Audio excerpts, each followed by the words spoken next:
So at Townline, we do have some issues with space.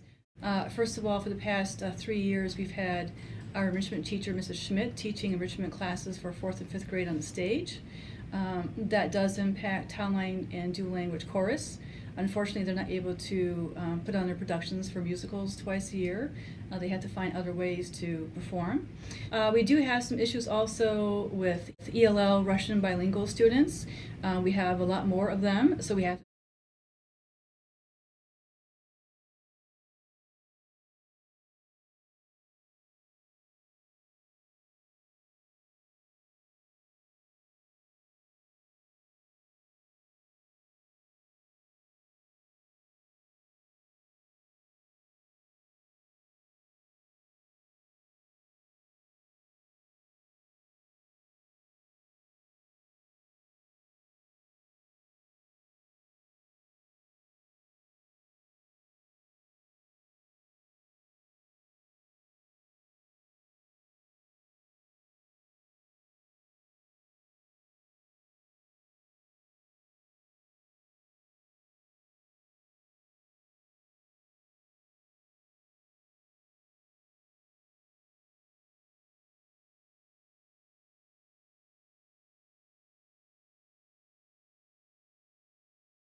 have lessons throughout the course of the day, so they participate in lessons on the stage. That stage is right next to the cafeteria.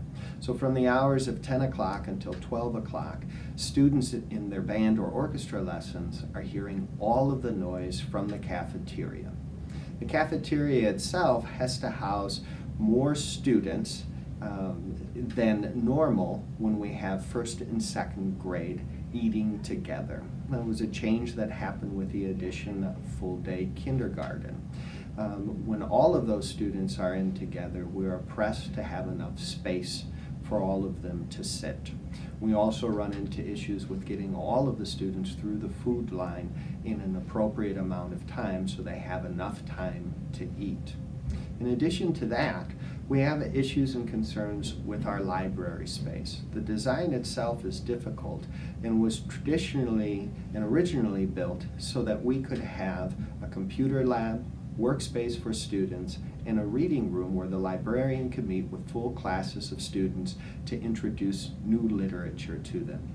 Since the change in reorganization, we had to take some of that space back so that we had enough office area for ELL and bilingual. The end result is that students no longer have a reading space and need to sit on the floor between computers so that they can listen to new information from the librarian. We also continue to have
Jason Trong. Here. Julie Simpson. Here. Robin Cleek. Here. Matt Jacobs. Here. Wes Mullen here. Jeff Bard. Oh, I'm sorry. She's been on vacation, folks. I'm sorry. 6 ayes, 1 absent. 6 present, 1 absent. Today we are here to go over the options that have go over the options and the financial overarching numbers for all those options. And we'll try to narrow these plans down based on the educational liability, the architectural feasibility, and the financial being fiscally responsible. So fiscal responsibility will be based on the first time cost of building, or doing the renovations, and the operational and the lifetime cost for something. This is a broad overview. It is not exactly the plan, so the numbers are maybe a bit higher, but they are not necessarily way off mark, because even if they come down, when we start narrowing it down, say from 7 classrooms to 5 classrooms, it's not going to come down. They'll come down proportionally on all the plans. So please be aware that this are overarching numbers. These are not really refined and fine. So we'll go over the list of the surveys, as well as then we'll go over to the plans.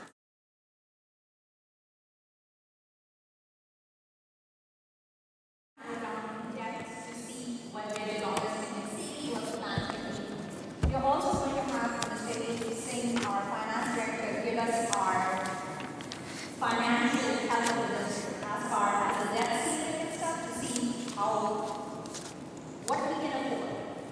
And all the plans are similar. This is an apple-to-apple comparison with all the plans. They all have PC pre-K, they have STEM centers and library modifications, they have space for related arts as well as support services. So we have 4 plans that came from the community and 2 which were local ones. So there's a new 5-day middle school plan, a new 7-day building plan, a new elementary school with a building shift, building elementary school, and some of the whole population of buildings are shifting. There's a new dual language and UK plan. The kindergarten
We've also added the two options to the bottom of this slide, so you'll recall a similar format from last week's presentation.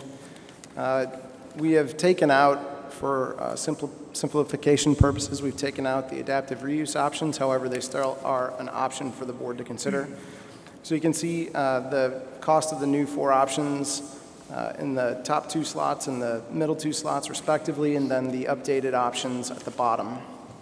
I did want to point out one tabulation error from last board presentation to tonight is in the new 5-8 middle school. That revised cost is $128.5 million on an order of magnitude level.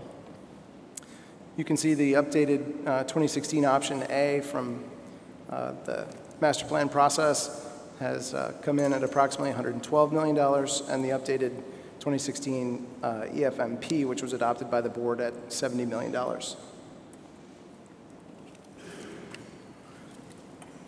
We continued our option matrix in order to help the board with some quantitative data with respect to each of the 6.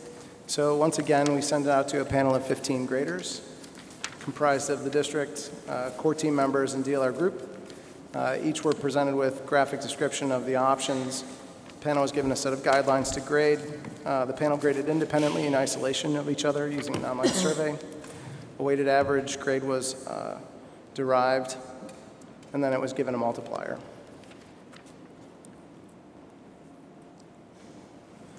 So in round 2, we had 11 and 15 panelists completing the grading. Responses were randomized, similar to last time. As with the last round, there was one response that had to be removed from final grading due to a bias in the grades. Also, as with the last round, items that were over a standard deviation of 3 were removed, so those were preserving enrollment boundaries and building shift. And then DLR group, in assistance with LAMP, has quantified and graded the first-time cost and life cycle cost based on the order of magnitude. It should be noted that we also went back and adjusted the cost variables for the other 4 options in comparison to the new 2. So the updated scoring matrix now includes 2 additional columns at the right. You can see the relative score of each option in the green bar with the large white number. If you read along the top, you can see the community priorities, top 3 priorities from the survey, and then you can see all 10 priorities along the column on the left-hand side, listed 1 through 10. The highest value option by score was the updated 2016 adopted EFMP, followed by the new Elementary South and then the new 5-8. We also wanted to create a comparison of the options, size, cost, and then grade, so you can see at a glance. You can see that the smallest footprint is 769 at 887, and that's the updated EFMP, ranging from the largest footprint estimated to be just over 900,000 square feet. Under the order of magnitude cost estimate, you can see a range of $70 million to $130.2 million. From a score perspective, you can see our baseline at the top of 305 and then descending scores from there.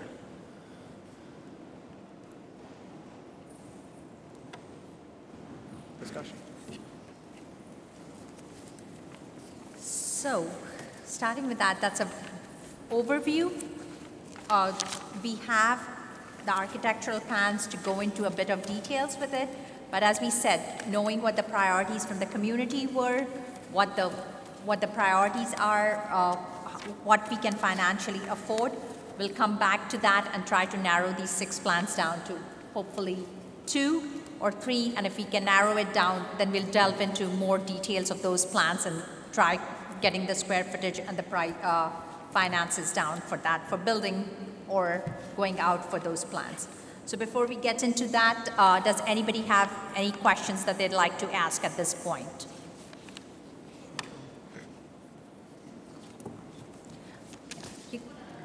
No, could you come up, please, because we can't hear you. Sorry.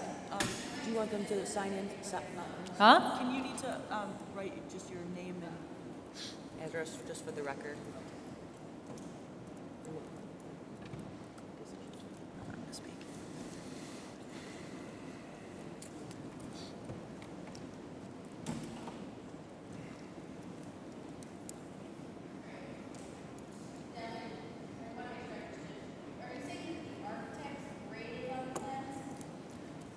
No, not just the architects. But they were part of the 11 or the 15? Yes, but not the architects who are working with us. Architects in your firm, but different architects. But the architects were the ones who voted on this. How many of the community members voted on it? For the grading options, no. The 700 community members voted on the priorities. Right. Okay, so no community members actually voted on these that we're choosing from to narrow down. It's not really No. a vote. No. No, it's a grade, not a vote. Okay, so the grading is determined by people not in the community, right? The grading I was just want to make sure I understand because that went really fast. So that's what I'm trying to do. the grading was sent to district members, so administrators and board members, core team members, and then members from DLR group. But we ended up with 11 graders? Out of 15. And how many did it go out to originally to get to these graders? 15 So it graders. was just, and you guys decided which 15? Yes. Okay. But they were not members of the community in terms of like random taxpayers or anything like that. It was just the DLR people and select people in the admin? Yes. Okay. And board members. Board members, core team members, district staff, DLR group. All right. And the low first-time cost was the priority from the community, right? The number one priority was equity in But it was in spaces. those top. But that priority was determined by the community, right? Yes. The low first-time Yes. cost? All those Yeah. priorities. And Correct. all of these priorities, the least expensive one is 70 million. Yes. Correct. And the referendum that went on the ballot before was what? 42. 42. So we went from 42 to 70 when a priority was low first-time cost, right? I have this all straight? No, the community priorities were ranked from 1 to 10. Right, but low first-time cost was a community priority, One right? The second priority, correct. One of the top three. Correct. And we voted on 40-some million that didn't pass, and now we're at 70 as the cheapest, and we're narrowing down of these with 70 as the cheapest. Yes.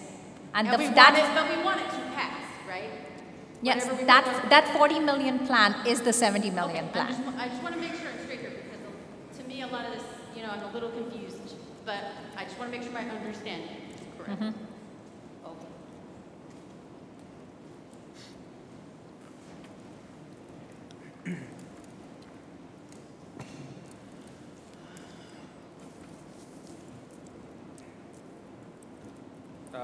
Actually, she touched on several points that I was looking at, but the Could you please state your name for the I'm record? sorry, Michael Schenk. Is it possible to put up the slides again, or no? If I tell you which one? Yeah, sure. Which Okay. one do you want? So it's the one with the 6 plans and the cost. Actually, stop there if you could, right there. So this is the one, the scoring on the right was determined, what she was saying, by the 11 of the 15, correct? Yes. The grading was done by 11 and 15 panelists. So I think 2 weeks ago, the two on the bottom were not, correct? Okay. Yes. So did they go back, did they rescore everything, or did they just score the 2 new updated plans? The So second we- round of grading was to score the 2 plans that were not scored last week. So doesn't that change things a little bit? Because now they're only looking at 2 plans, and those are the results, versus putting them all back into the mix and rescoring everything together. They're not No. scored in 'cause comparison to they each didn't other. They're change. scored independently.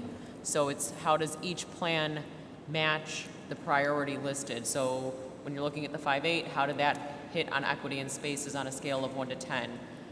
When you're looking at the new 7.8, so each one is looked at individually as to how it hits those priorities. Okay. It's not really a I understand. comparison. I understand. So when they look at the scoring, does one person do one plan, or does one person Everybody essentially do did 6 every plan. plans? So can't they be swayed if they're looking at 4 plans in one session of the survey, and then they come back and do two of the plans on a separate session? Do you understand what I'm saying? I see what you're saying about the scoring, but they're kind of like, they're not looking at the original 4 plans now. Now they're only focusing on the other 2 plans. No, but so maybe the Yeah, but scoring they're could each be, looked it at could be skewed, independently. is all I'm But saying. you're scoring it objectively, because if the plan meets the equity in spaces or green spaces or Right, it's Do you have not a list of the people who did the scoring? It's not a vote. This is an I important understand. qualification. You're not voting for a plan that you want. you're scoring a plan against criteria. Do you have a list of the, for total transparency, who did the scoring versus just saying core team members? Is that available? We'll have to think, let me get back to you on that. Thank you. Okay, and if you go back one slide, if you could. Nope, it was the one, I'm sorry, it was the one with all the 6 plans on it, with the costs. That one. Okay, so we all want something to pass. You guys know that, right? So, and we know you want that to pass too. So let's just look at the 70 million because that is the least expensive. I implore you guys to really, I think you had said it once before, get them to sharpen their pencils, understand where those dollars are coming from. The district pays the architect, tell them what we need, what we want, because I think that number might be a little on the high after 2 years.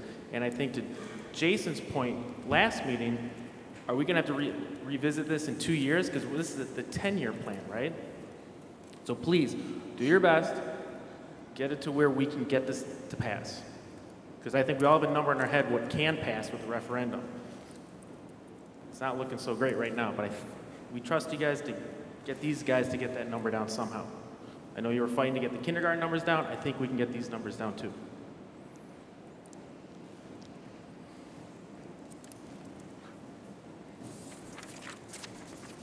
Natalie Zellner, and I'm sorry I was a little late, so I don't. Natalie Zellner, and sorry I was a little late, so I don't know. Did you guys say how many people filled out the survey? 700. 770. And do you have a breakdown of how community members who, do you have a breakdown, community members who do not have kids in school, community members who do have kids in school? Yes, we do. And will that be provided so we can see that information? We'll put it up later, but it was given to us, yes. When's later? Not right now. We'll put it up on the website, on the survey. Okay, and I guess because the reason I asked, and I actually sent a memo, or I sent an email to the school board, is there was a very short time frame to fill out the survey. People who are community members who do not have kids in school, like me, we really didn't know about the survey. I did because I was watching the Hawthorne highlights, and we were told it was going to show up in like the Greg's Landing information. Did not show up there. We were told it was going to show up a lot of places, and it did not show up in a lot of those places. And I checked with all of the people that I know who do not have kids, and no one saw the survey. So the only way they knew is because my husband, I posted it on Facebook, and so it's a bit frustrating because if you want to hear from the community, you're not hearing from all of the community, and you know, for some of the people that maybe wanted some input, they didn't have a way to know that the survey existed. So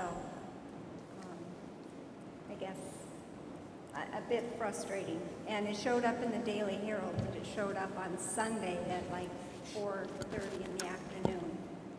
So again, not a lot of time, and maybe it showed up in the paper during the day, but it certainly didn't show up on the website until 4:30 in the afternoon. And I don't know a lot of people that go in and check at 4:30 in the afternoon. I was just following up. So just my 2 cents again. Thank you. We did get your email. We responded to it. And as far as the Greg's Landing and the village and the stuff, we had it run in everything, and we have backups on when it went out as far as every time that it did go out. So.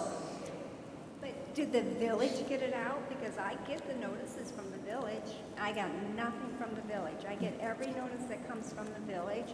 I get notice from the Park District because I play volleyball. I'm on their Facebook. Did not see anything from the village, from the Park District.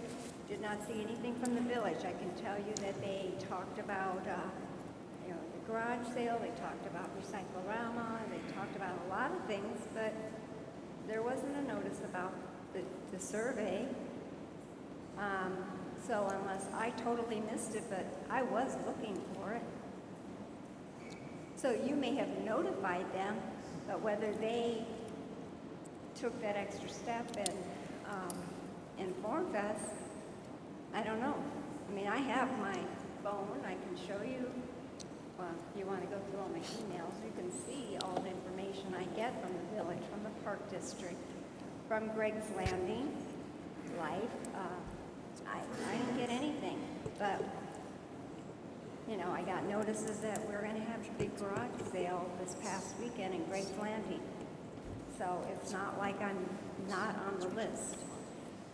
We do appreciate the feedback, and we are constantly looking for ways to reach the people that don't have children enrolled in the district. It's always a struggle to get them to engage, but It was a month. And I actually have a hard copy of the survey. If you'd like to take a look at it after the meeting, I'd be more than happy to show this to you. It breaks out the demographics. The largest groups that responded were, community members who don't have students in the schools, as well as we also asked our respondents to list the groups that they identify themselves with, and the majority were community members, a parent/grandparents, and a taxpayer. Those were our three largest groups of respondents. But I'd be more than happy to share this with you after the meeting. You're welcome. Anybody else?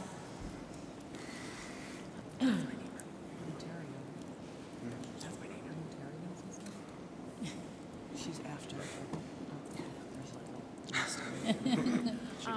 Okay, I just had a question. Does the 2016 adopted FEP, does that include the kindergarten center or not?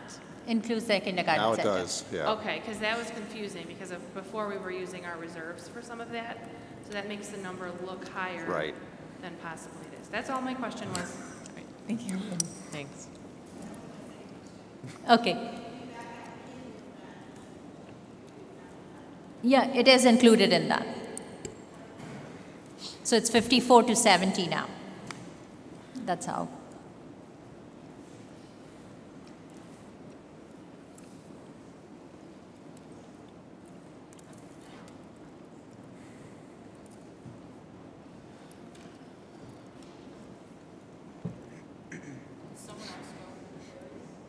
She said she's questions already asked.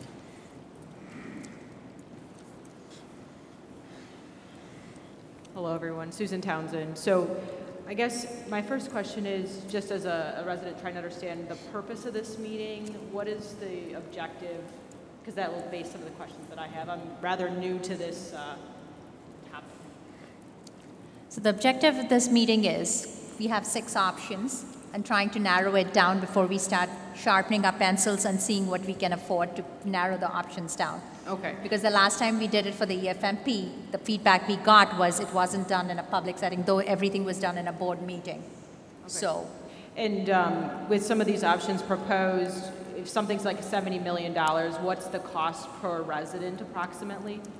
We haven't figured that out or calculated that as yet, because we'll do that as it gets to the final number. Like I said, this is more an overarching. We haven't sharpened our pencils to exactly what we would want to put on a referendum, of how much and what we can afford. And based on that, we would run the numbers to tell you what the cost per resident would be. So is it my understanding that the goal is to get the best option and then have citizens vote on a referendum to fund more in their taxes to pay for this? It would have to be along that line. Okay. So where can I get information on just the basics, such as recognizing for how many years we're going to have this space constraint? And for example, I would hate to build a new school and then after 15 years the attendance drops. Where can I get information around, are the student ratios going to change, the teacher to student ratios? I guess just the basics around understanding what the problem is we're trying to solve. Right now, I just see a $70 to $140 million estimate for something, and I don't really know what we're solving for. If you look back on some prior community engagement meetings, and we can probably pull up the dates that those are, because off the top of my head I don't know, there's been presentations about the demographic They're all online data too. projected. I believe a lot of it's online, and it's fairly easy to find the last time I looked. So it can give you the demographic projections that were done by CASARDA, which is like the top demographer in the area.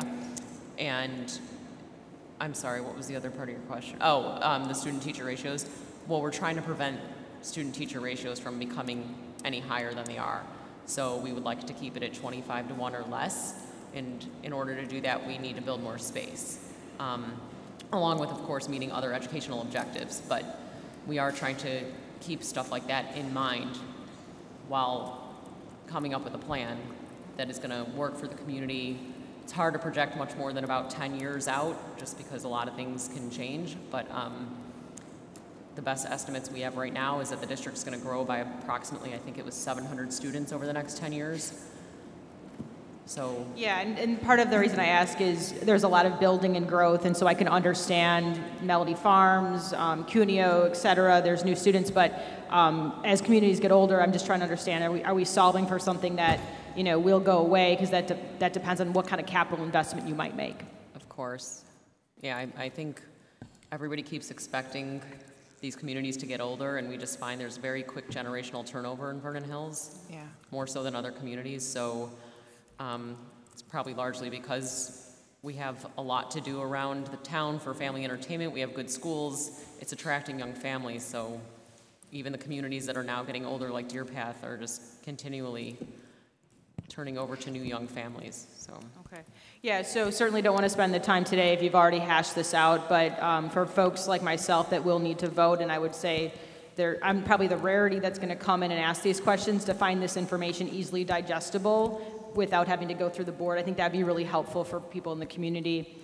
And, you know, I think all of us are here for the right reasons, and I appreciate you guys taking the time to find options. Definitely want to find something that works, because that's the reason we moved here as well. Thank you. thanks. Thanks.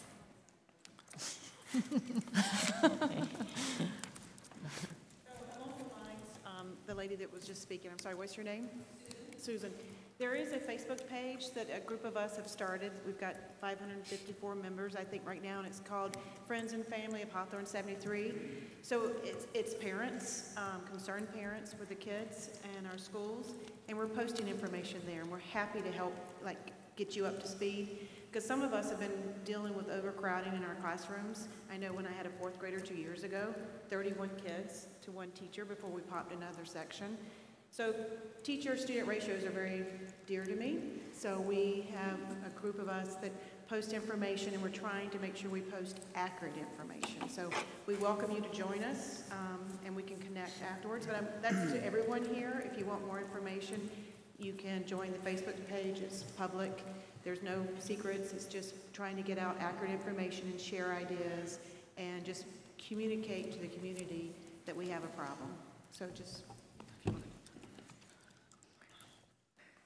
Anybody else before we get into the debt ceiling? Okay. You make it sound so fun. Hey, come on now. It's the debt ceiling.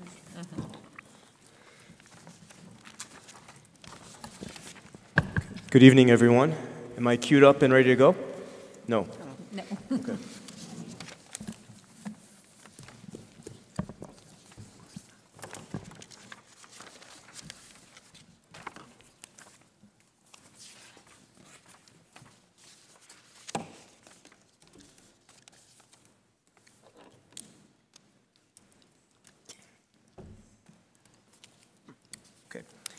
Very good. So very quickly, briefly, I will review how much this district can borrow, as well as how much we should borrow in simple terms. So our debt limit, it's a statutory limit. It's based upon the EAV, the equalized assessed value. So if you took the value of everything within our taxing district, this year it's $1.3 billion. Seems like a big number, but it's about 40% of the high school EAV.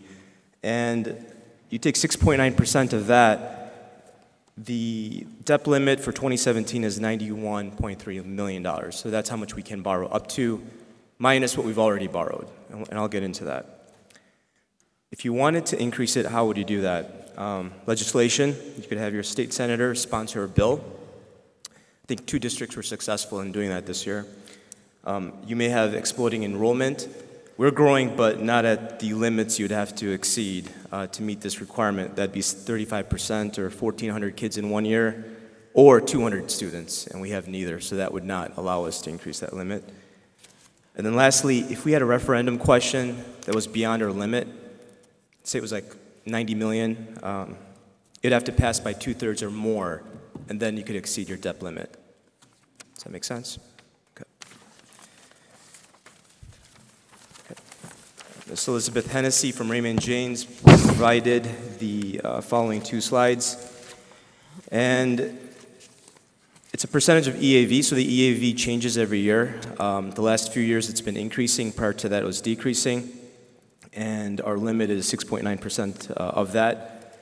So if we projected an increasing EAV, you can't see that, but you see the yellow? So underneath the yellow is a 6.9%, and if you follow that, that is the overall limit. The second column from last at the right, the net debt limit, provides how much we can borrow minus what's already outstanding. The next slide extrapolates how much we can borrow if we proceed with a proposed 1.5 million working cash non-referendum bond, as well as refinancing some of our old bonds. We've had conversations at the board level about doing this, and it basically reduces the amount by 1.5 million. So that's how much we can borrow. I'll get into how much we should borrow next. Every year we get audited. We run from July 1st to June 30th. That's our fiscal year. And our 2017 AFR, the results are posted there.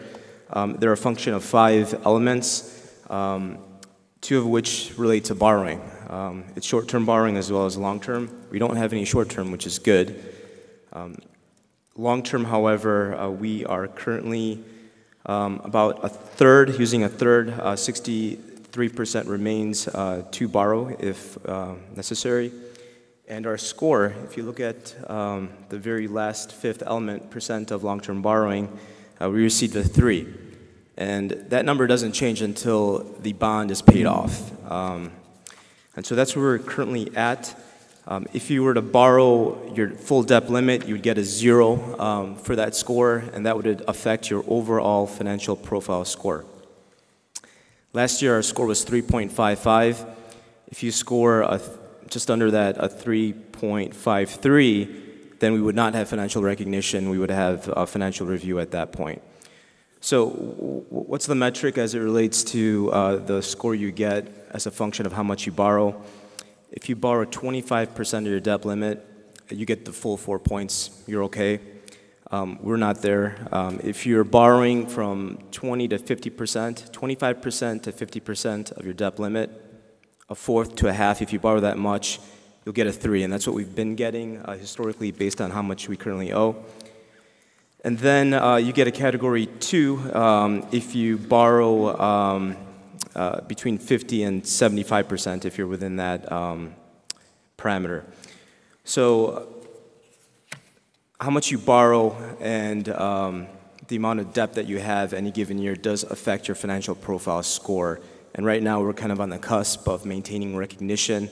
If we go down to a 2 and we end up borrowing 50 to 75%, then we would be in the financial review category. Financial recognition, what we've been getting, it's the highest category of financial strength. It requires little or no review from ISB. If you dip into financial review, a lot of districts do find themselves in that situation. Sometimes it's a function of a lot of debt and deficit spending. If you find yourself under financial review and that's your recognition, that's your designation, then you are under limited review by ISB. They will be monitoring trends. So it's kind of like a yellow light, it's a caution, and then next you'd get into early warning and then financial watch after that. And lastly,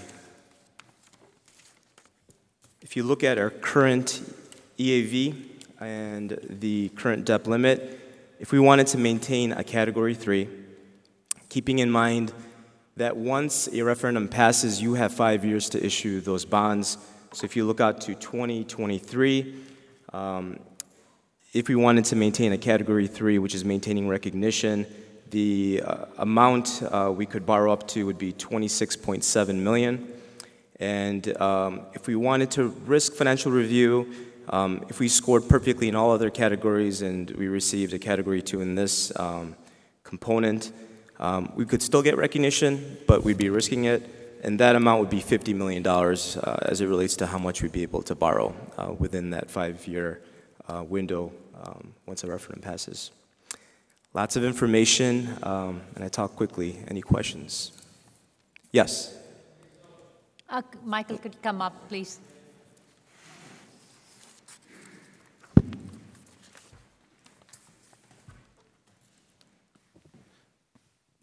That was actually very insightful and very clear. When 2 years ago, where were you at? Were we in recognition 2 years ago when they issued when they were willing to take on $42 million if the referendum passed? Yes. We have had recognition for the past several years. Okay, so I'm just trying to understand, if we took on, say, a $50 million, put a $50 million referendum out there, correct? What is that, what do you, it's this slide right here, like, is this telling us how much we should borrow here? Mm-hmm. What was it? Is it 45 or 17 for Category 3? That's the one part I can't figure out. Yep, so how much we want to borrow as soon as the referendum passes, if you look at calendar year 2019, I would assume 19 million is how much you could borrow right then and there if you want to maintain financial recognition. Mm-hmm. And then there's a risk of running into financial review if you borrow 42 million at that point. But it's the slide before, you had other categories too, like cash on hand. That affects yes, the those too, are right? other categories, and we score perfectly in all of those. Right, I saw that. Yep, So with that the helps. exception of expense to revenue ratio, where we had a delayed payment from the state, which does happen, which affects that ratio, and we lost a point for that last year. Is that forecasted to lose again next year? Depends on the state. Depends on the state. Depends on the state, right? Okay, so because if we were willing to take on 42 2 years ago, where would that have put us on this chart? Like, would we be a category, that would have been a Category 2 for this ratio, correct? Mm-hmm. Most likely? Yes. So it seems that we're willing to take on that Category 2 for the sake of getting everything done, correct? Is that kind of what we're thinking? Or are you trying to do it in phases? It would have to go in phases. You got to go yeah. in phases, and hopefully town line will drop off, right? And there was that 28 million left Eventually. on town line, I think. I can't remember what it was. 2024. 24. So but as you get 2-3 years down the road, that big chunk of it. So what's your plan? Is your plan going to focus on finishing up the kindergartens? If you're doing the 70 million, because that seems like the only realistic option right now, the number still needs to come down. Is your plan to finish the kindergarten center, get it right with enough classrooms, and then attack the buildings? Or like, what are your phases? You don't have to answer, because I think that's a discussion you guys need to have, but who's getting what first? I don't know what the phases are, but if we pass a referendum, we're only allowed 5 years to take out that money. Right. So it can't be stretched out so long. You can't really like wait for the town line debt to drop off. At some point, we have to start borrowing that money, or we would have to go back out to referendum and ask all over again. Right. So I don't think we've even scratched the surface of what phases we would go in. Yeah. So Because in 2018, whatever comes up in 2018 will be the ask. Even if we phase it out, nothing is falling off till 2023 till the bonds have to go out, because we have 5 years for the bonds to go out, and town line doesn't fall off till 2024. But don't we isn't the debt slowly coming down though on town line each year? Yeah. Yeah, Right. but it's not like you could go from 40 to 70. You can see That's that, what I meant. You can see that in the outstanding debt column, how that's going down. The high number is 28 million, it drops about 2 million. Oh, yeah. And then So there's a it's huge negligible. drop. I mean, it's not negligible, but it's, all right. So if you're willing to go Category 2, potentially putting the district into the next category down, a yellow flag, they're looking for trends. Has this district ever been in that before? And does the district know how to handle that? I don't see Dr.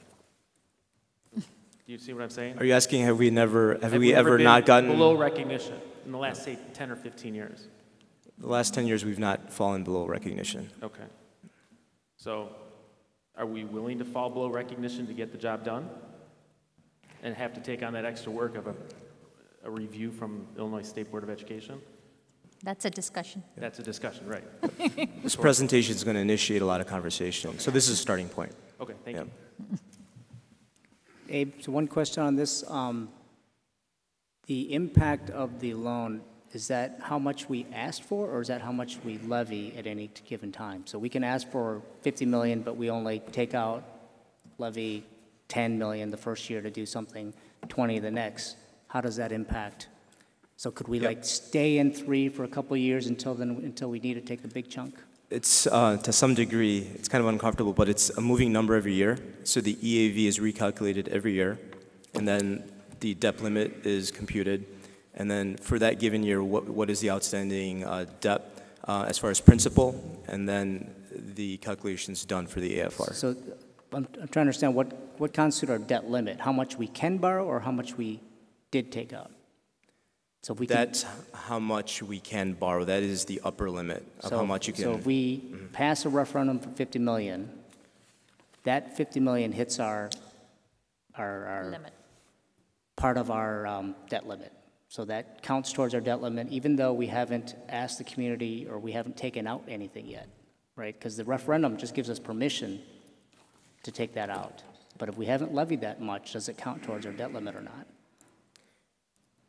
So for 2023, the net debt limit's 72 million, and if you look at the category 2 in green, if we levy, if we go out for a referendum at 49 million, you'd be able to do that. Are you asking, do we have to issue the bonds that we go out for a referendum on? Correct. And how does not issuing all the bonds at once impact it? So if we only issue half of the bonds, It does. It gets spread out, basically, over those 5 years, as they're issued. So not on the as date they're of the issued, referendum. that's when they hit our debt limit, or Correct. count towards our debt limit. That's when the calculations occur as bonds are issued, year over year. It's not the day that the referendum passes and Okay. So we doesn't hit could the books stay in then. 3 for a couple of years if we're doing some of the minor updates or some of the smaller projects first. Stay within that 17, 19, 20. Don't take the whole bond of 50 million, for example, all at once. Phase it in. And phase Correct. it in. We could still stay in 3 for a while. Yes, that would be a good strategy. But if we wanted to solve the space issue ASAP, then if you wanted to really chip away at that. Get closer. Huh? Get closer. Sorry, I thought I was loud enough. I'm usually told I'm obnoxious. No, I'm just kidding. But if we wanted to solve the space issue sooner, there's really only so long I think the community would want to put that off. And we only have 5 years, so it's just Right. 5 years worth of. But 5 years worth of cramped space, 5 years. Yeah, it's not, I'm not suggesting that we wait 5 years. It's if we're able to do it in phases like we've always talked about, then we can issue the bonds for just the amount we want and still maintain that category 3 for a couple of years. So it's not like we're going to get hit all of a sudden to category 2 just because we have a referendum for 50 million. If we don't issue bonds for 50 million, we only issue for 15 million for the first year in order to solve that space issue for that year. We'll still be within that category 3. Then the following year, then we might hit it, or 2 years later. So we're not going to avoid the inevitable, but it's just right.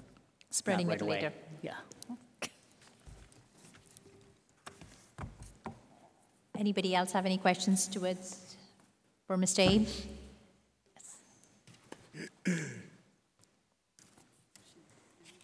Yeah, we'll ask her. My name's Lauren Tyson. This question might have already been answered, and I'm a little sleep deprived with an 8-week-old at home, but as far as, what if there's a disaster in one of these buildings, a flood? I mean, do we have reserves? How will that be handled? Because while we're building a new building or a kindergarten building, if something were to happen, is insurance covering it at 100%? Do we have to go into reserves? How does that affect this? We're fully insured, So it would be 100%. If there's a natural disaster or a a meteor or flood. Meteor. That's what Yes, we're we going do have for. insurance during construction as well as our existing buildings. Okay, perfect, thank you. Could you please write your name? Thanks. Thank you, Lauren. So, any questions regarding oh, there's one more.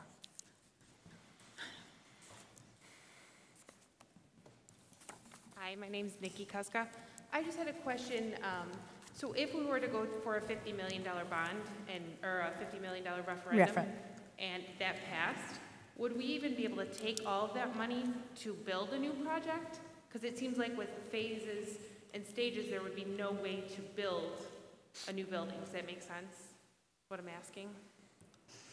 Yes, if we took out a 50 million and one of our new buildings is at 70 million or something, so that would not be the phase we couldn't build a building. Right. We couldn't build a $70 million building with a $50 million referendum. Right, I understand that, but we wouldn't be able to issue enough bonds to build a new No, building. we wouldn't be able to So because that's not even an option anymore, it kind of seems like? I'm just questioning if I'm understanding. until unless, as Mr. Singh said, that if the community really wants the $130 million and they tell us that they can pass it with more than 67%, that's about the only way you can raise your debt limit is if you can pass it by that. Okay. But if we can't do it, then no, we couldn't do it. Okay, so building a new large, or taking out a large chunk may not even be feasible at all. It is a possibility depending if the community is so strongly for it. Okay, unless we get 67% Yes. of the community. to Yes, say, because we "This would is have to really increase what our we debt want." limit to get it passed. Okay, thank you. Can I interject one thing? Because Sure. I think it's an important qualification that you can build some of these for, say, $50 million. You know, we're looking at an adaptive reuse of a new elementary south school in one of the options, K5, and that comes in right around that dollar value. So depending upon the next round and how we can put more detail into this and really start to refine it, there are choices for new construction or new attendance centers within that dollar value.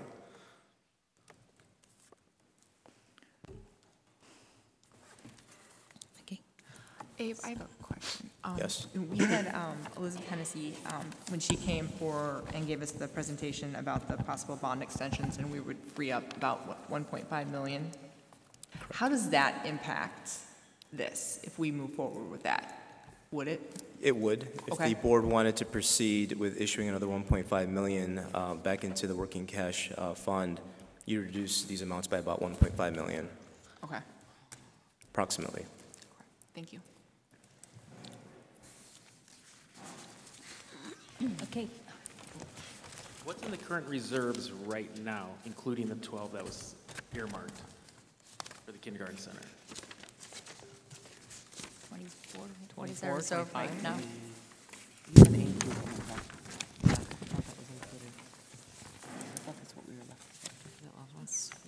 point something. Yep. So our overall fund balance, if that's what you're asking, is about $40 million. It's a June 30th date, so on June 30th, we look at how much money we have, and it's a comparison to itself year in and year out. We look at that date, when we close out our fiscal year, what is our balance on that date? To some degree, it's a little bit arbitrary, but it is a metric. We always look on that date to reflect our fund balance. It's not necessarily cash reserve, but that's our fund balance, approximately $40 million. Abe, I already know the answer to this question, but you're going to explain it better than me because I know there's people that will ask this because it's been asked several times before. Can you please explain why we cannot use all that cash reserve? Sure. Because people will say, why don't you just pay for it? You have $40 million. Yep. Please explain. So June 30th, I mean, that's immediately after receiving our June payment from taxes, so it's kind of a bloated number. Cash reserve, you want to look at what is your low point throughout the year, and it's a specific date in May. That is our low point. And it's just over $12.5 million as far as our low point. And that's the amount we take and invest into long-term investments, because that's our safety zone. So if you wanted to ask the question, well, what is that dollar amount we can invest and avoid having to short-term borrow in perpetuity? That's that number. That is your low point throughout the year. Okay. Which is about 3 months of expenditures. Yeah. Okay, thank you. And the state is late in making payments sometimes, so that's why we have to hold on to that, at least to 12.5 million. Anything below that could have us hyperventilating. Just saying. I'm sorry? If we are short on that 12, if we dip below, then we'll have to. Yeah. Yes, and it'll also go against us in the financial reviews and audits. Sorry, go ahead. Hi, thank you. Joe Townsend. Abe, can you talk a little bit, or maybe help close the knowledge gap? If we were to pass a referendum for 50 million, say, and put us in a category 2, what type of risk, outside of the review from the Board of Education, but what risk that puts us in from a financial perspective, as well as the projected financial impact looking beyond 2023. Let's say we take out that referendum, or passes, we take out that debt, and then what if it doesn't solve the core problems that we're looking to solve? What limitations are we then strapped with? Are we trying to throw more money at problems in 2020 or 2024? So your first question, as far as the implications of going down to Category 2 within that element of the AFR, it's a number that you're going to have to live with for 20 years for the life of that bond issuance. And I could foresee this district kind of bouncing between review and recognition, which many districts are in. They do bounce from one to the other, depending on if they're deficit spending that year or not. That would kind of determine whether or not we were in recognition or review. If we went down to a 2, that would be the impact of that. Wouldn't significantly impact our bond rating to a great degree, just the designation, and it would increase the amount of oversight as the score went down from the state at that point. And then could you repeat the second part of your question? Yeah, so I guess as I look at our outstanding debt and as it decreases, we really don't have a large jump until we hit 2024, where we go from 18 down to 8, the 10 million. Normally it's just 2 million every year. So if you take out the 49, right, it certainly is going to limit what we could, our future, like a future bond that we can take out, right? So what my concern is we take out this 50 million or whatever it may be, to try to solve the problems that we're facing, and what if it doesn't solve it? Right? What type of limitations could we then be facing with now less, less headway to then borrow? I think that's why we go through this exhausting process, to make sure that the decisions we make are well thought out and there's full disclosure, full transparency. But certainly you don't want to reach your debt limit and borrow every penny and not solve the issues that are present. So I agree with your statement. So the Category 2 there is a 75% debt limit. So even if we go there, we will still have, like Abe said, we don't want to hit our debt limit, but we still have 25% of our debt limit available if we find ourselves in some emergency. So it's there. We don't want to hit it, but we're not tapping out if we go to that green column. Yeah, no, I completely understand. What my thing is, I think some of the bids that came back to you guys, you were probably shocked at. I mean, your 42 million went to 70. 54 went to 70. Oh, 54. It was, so the 70 includes the 12 million that we were going to spend from cash reserves. But did the kindergarten went over the 12 million, correct? Yeah. A little bit, yeah. Okay. So the new 70 includes the 14.1 plus the others that were not there. Okay, so 54, either way, high, right? Yeah. And then you look at others that are all 100 plus. It's nice because I actually have a background in strategic procurement, so I understand the cost of commodities from steel and aluminum and copper that you guys are probably facing. So, my whole thing is, in 2024, you're absolutely right, Jason, that you still have 25%, but you want to build in that buffer, right? You don't want to, we don't want to go to 100% and it doesn't solve it, right? We want to be financially viable as a community. Thank you. Thank you, Joe.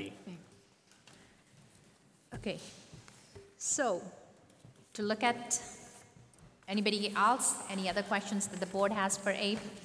Do we start narrowing these options down? You gotta. We can't have all 6 options up there, so we have to start narrowing them down, and then we have DLR and Tom to help us run some numbers if there are questions. So one of the things with the just a second, I have it somewhere. So all these buildings, all these 6 options that we had, they met our current and anticipated needs. As I said, they all have, almost all of them have the same sort of additions or renovations. Depending on what the plan is, the movement is going to be a bit different. So, but they have additions of general ed classrooms, enrichment classrooms, ELL resource centers, health, art, music, PE, cafeteria, dedicated STEM spaces, renovated or modernized libraries. These are dedicated STEM spaces as in just a classroom which is attached to a building, so you make 2 classrooms into one big science lab, whatever you want to call it. Student support spaces, and all of these planned had EC pre-K, which right now is housed at Lincoln, coming back. That's about 7 classrooms that we have housed there. So to compare apples to apple, you cannot take one plan and say, this is lower, but then EC pre-K is not there. This is higher because you brought 7 classrooms back. All these plans, as they stand, bring everything back in-house. So at least you can start comparing apples to apples. Like I said, once we start going down the list, once we narrow it down and we start sharpening our pencils, everything will fall proportionately. One is not going to fall more than the other because it will all be in the same order. The 128 plan is not going to go to 50, and the 70 is not going to stay at 70. They'll go down in the same order, depending on what we decide to do or not. So if you want to start with one plan at a time, anybody want to start? And see if it's viable or not, or do we take it off the list right now? We can start with the educational, architectural. You all have the architectural sheets, and then the finance. Whichever order you want to start with one plan and work it through. So we can talk about it and see if it's viable, if it stays on the table, or it's off. We can, I guess, start with the new 7-8 middle school. Okay, you want to start with that? Hold on just a second. Is that the first one on there? The 7-8 school, the new 7-8 school that was going to go in. Okay. Go ahead. Although I'm super duper fond of the idea of a 7-8 school. Julie, can you talk? It's kind of echoing. Sorry. Looking at the cost, and I think that the new 7-8 school just doesn't work with the size of our district. Listening to what Mr. Collins had to say about the educational issues that come with an enrollment that large. I mean, in my opinion, I think that that's one we can start by Xing off, unfortunately. So here is something about the 7-8, just to kind of, give a summary of what the 7-8 building held for all the people. In this, the plan was to build a new 7-8 center. The new 7-8 center would hold about, and these are all projections to hold all our enrollment at 2026. So in 2026, our 7-8 building would hold about 1,100 students. So whether it was a new building or adaptive reuse, it would have to house about 1,100 middle schoolers. So not only was that going to happen, of course, it being middle school, it would have extremely all the related arts. So you would have the orchestra, the music, the choir, the STEM centers, the high the bigger, larger spaces for PE. So that was what the 7-8 building was. And as you can see, because more space is needed, more square footage is needed for bigger kids, that was one of the things. One of the things that we came from our survey also, and as well as talking with the community, was an equity in, not only equity in spaces, but also having accessible programming access was a very important thing. So when you do 7-8 building, you would be able to send only one team to play, your intramural sports. You couldn't send them out. Right now we have 2 teams that go. Middle North team goes, Middle South team goes. Then we have a Middle North A team and Middle North, A and B teams, Middle South A and B teams. When we have a 7-8 building, there'll only be one team. So in basketball, there'll be 10 kids from those 1,100 kids. That's one team that'll go. Right now, we have a lot more. The opportunity to participate will decrease. And that was in the surveys that we did when the community did their priority ranking, equity in spaces as well as programming opportunities was a high priority. So considering all that, and even when we do the 7-8 building, there is still going to be additions onto almost all our buildings still. There's no building that is not going to get touched. So in that respect, looking at that, any thoughts on the board? Does it stay as and it is one of our, what is it? The option of 7-8 is at 130 million. It grades the lowest, it is the highest, it adds more square footage, it doesn't allow for programming access to be maintained of what we have right now. So do we want to take it off the table? Any more thoughts about it? I'm for taking it off. Looking at the stakeholder priorities, 1 being equity in spaces, 2 being low first-time cost, 3 being extracurricular spaces. I believe the only one that it meets is number 1, which would be equity. But other than that, it's not a low first-time cost, and it doesn't provide the extracurricular spaces or opportunities. So, Matt? I'm in agreement with Julie taking it off. I think we heard from the admin strongly opposed to this sort of setup too. So. Okay. Ditto Cleek. I'm more concerned about the admin's input. I think they're the experts that live in these middle schools every day and know how they really function and what would be the pros and cons of that. So the concerns they expressed weigh pretty heavily, let alone the dollar signs. Jason? I agree with everyone else. Okay. I'm with the same, so the new middle 7-8 is off. That's an option that's done for. We will not revisit it. If anybody has any questions that they want specifically answered regarding that, please email us, but we'll get you the answers that you want. Or if you have any questions regarding that, but for now, that plan is done. Next. Anybody want to take the next one?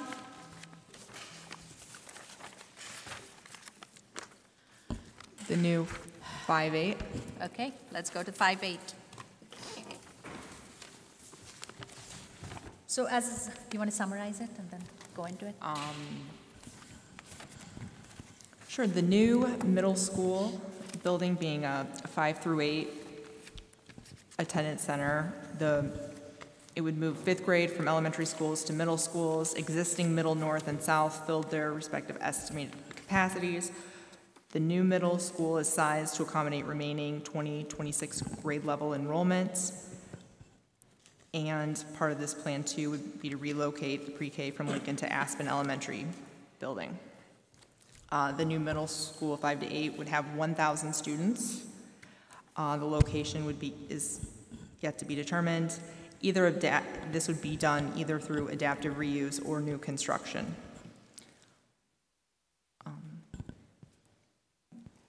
Is there anything else? My opinion? Yeah, go ahead. I say that, like the 7-8 building, we take this one off the list It's a large building with 1,000 students, which was not a recommendation by the administration. It also doesn't meet the low first-time cost priority, and when you have 1,000 students, we have, there's still an issue with the extracurricular opportunities and spaces. There's a lot of kids in one building. Can I ask a question about this plan? Sure. Can somebody clarify what was the plan for the 5th grade dual language under this plan? Did they stay at Town Line or they move with the middle school? They stayed at Town Line. That stays. So then they wouldn't join the middle school till 6th grade. So that's a little goofy. Something that can be changed. If the board wanted to do K4 and split dual language, we could do that. Okay. Just knowing the model that our middle school follows, though, with the subject-specific teaching and stuff like that, I don't know how they would finish the immersion program that they're currently offered. Again, you know, I think Mr. Collins brought up a good point at the last community engagement meeting. Under this plan, you have children that have just turned 10 with children that are about to turn 15. And although 5 years isn't a big difference at other points in your life, it's a huge difference at that point in your life. So I think that's something to consider. And as Mr. Collins had also brought up, was the philosophy of the middle schools is very different. I mean, you know, one of the things that we did here was, you know, Lincolnshire does it. I mean, people love to compare us to that. But even Daniel Wright, they used to be 5, 6, 7, 8. They've moved to 6, 7, 8, and 5 is off. So 5 is not there anymore. So everybody, you know, we are on the cutting edge of our, you know, they also did that. Is that they used to be that building and they're not anymore. So, you know, when people start to compare, please go and look around and stuff. So, and not even comparing us, just from our administrators and people who are in that building and teachers, it's a different philosophy. So I don't think that, I am with Wes on this, I don't think that works. Matt? I don't think this one works either. Yeah. Robin? I don't think it works, although I will say, at first glance, I did like this plan. But I think once I started getting into the nitty-gritty of it and looking at the priorities that the community chose, I would have to nix this one. Julie? Just gonna agree. Jason? Same. Okay, this one is off.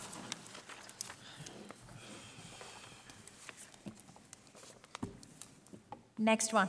Who wants to take it? Is the new elementary south or the new dual K5 or our adopted EFMP or the kindergarten and elementary south building. So it had both the buildings, the other option from 2016. So we have 4 left. Let's go.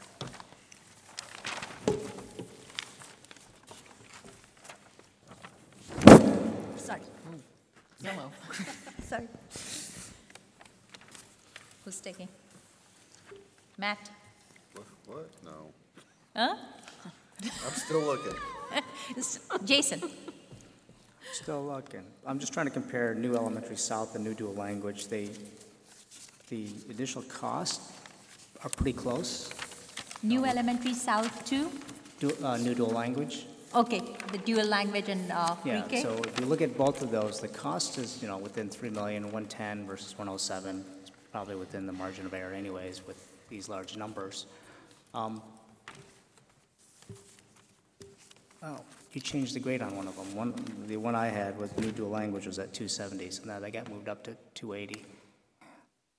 New dual language is The- 270. The grades were adjusted from the last board meeting to this board meeting when the costs were added for the new 2 options.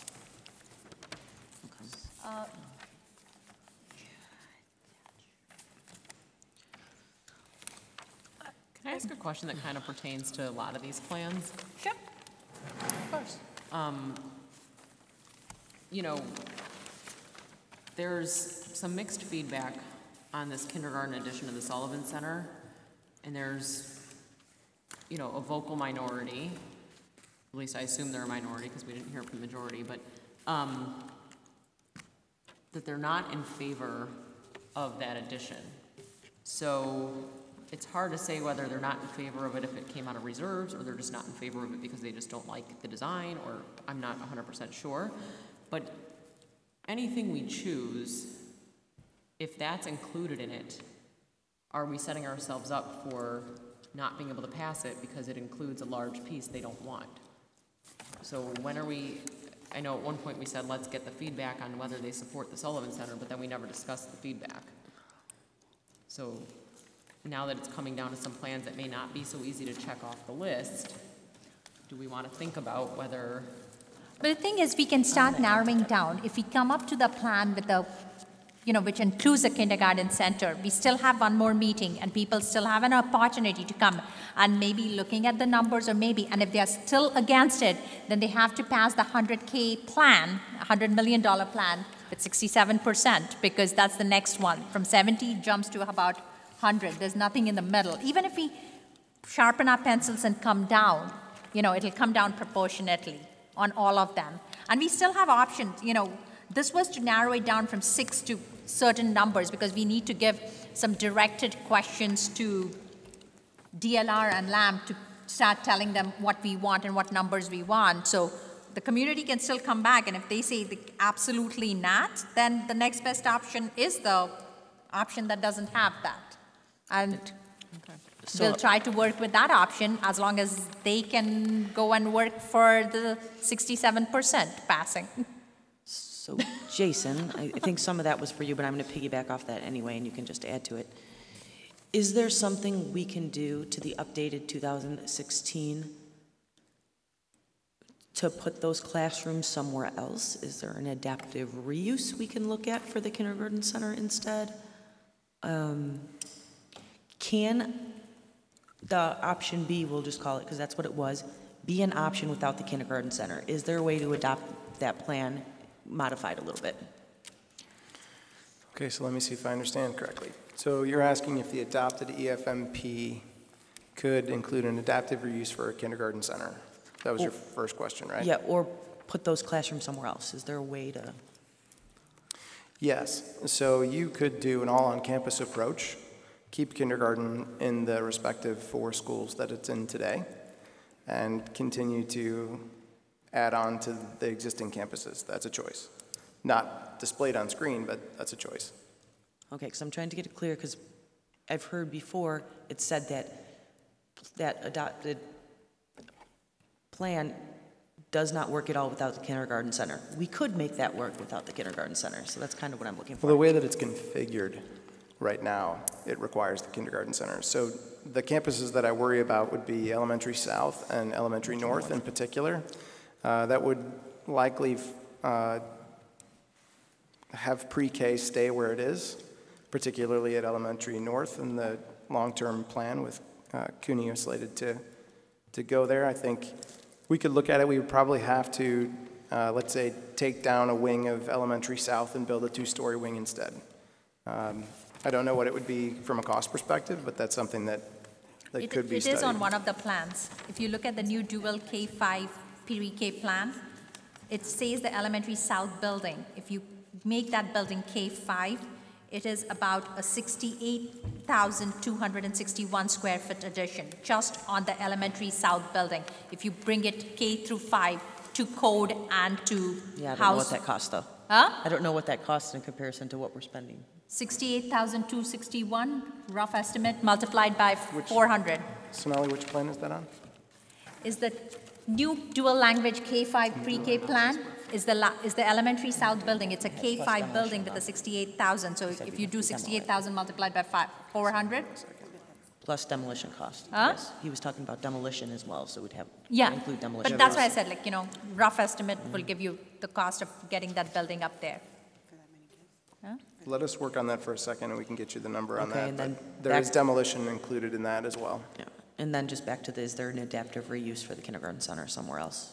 Yeah, adaptive reuse is available to all the options, depending upon how the board would like to move forward. And Tom helped us estimate that it'd be a 19% cost savings, depending upon the grade level that would be adaptive reuse.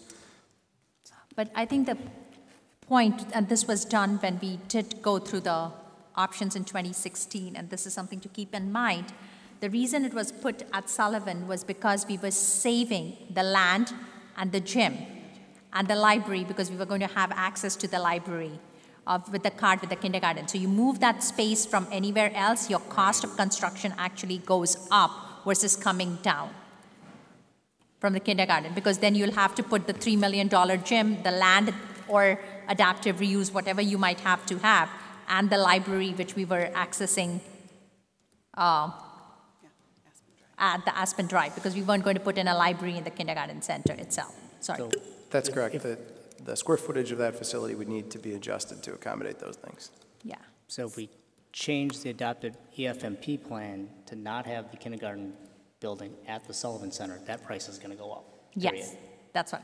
Normally, adaptive reuse saves money if you're building money. a standalone instead.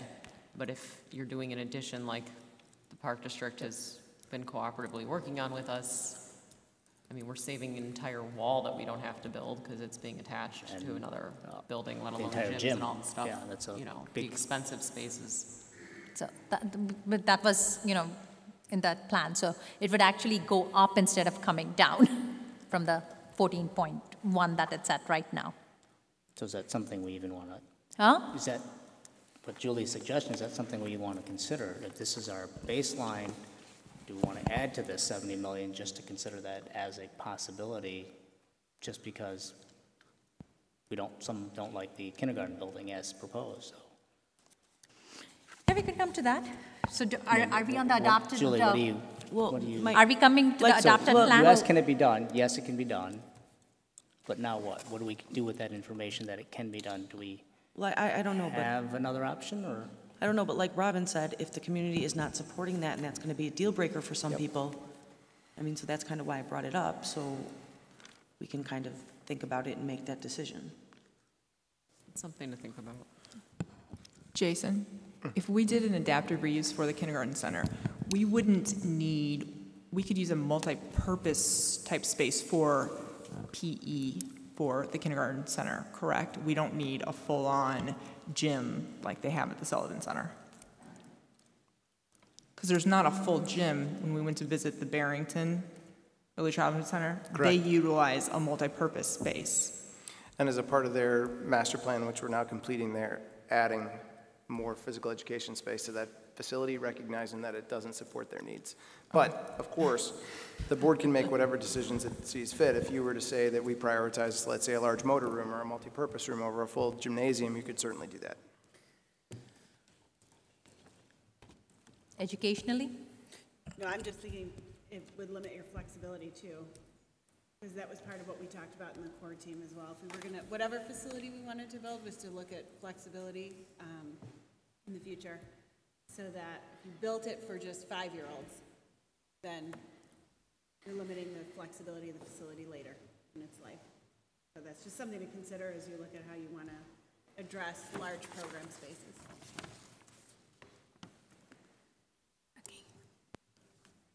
Any other option are we talking about? We did 2, so we have 4 to go through.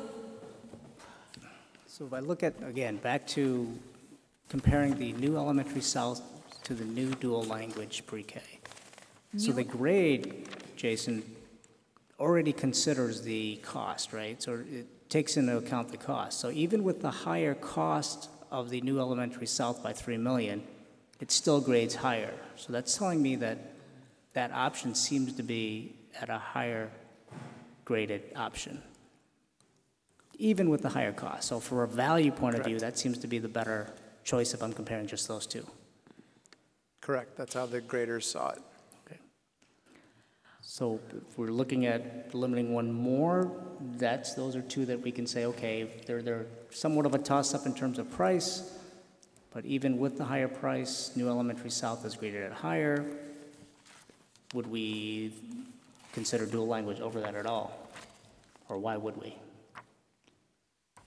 One thing that I could see is that dual is a controlled program.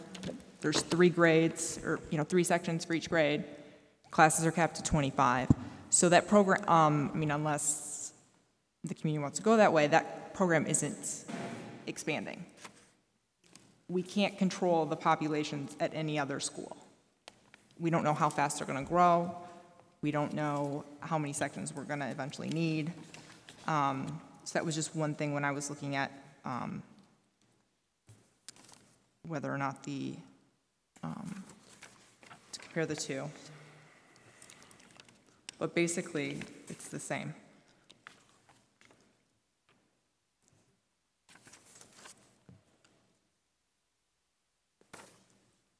So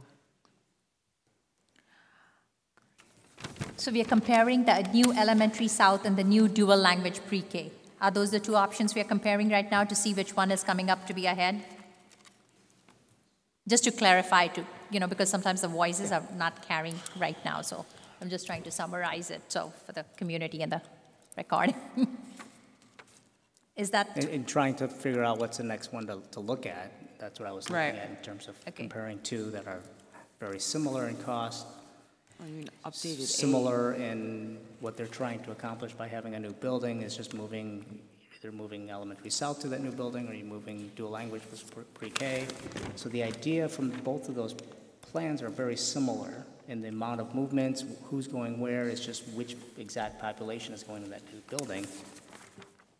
Cost is very close, but yet the grade on one of them is higher, even for the higher cost ones. So I'm just trying to understand what would cause us to pick new dual language over our new elementary south, other than what Wes had talked about. So here's a bit of my analysis on that.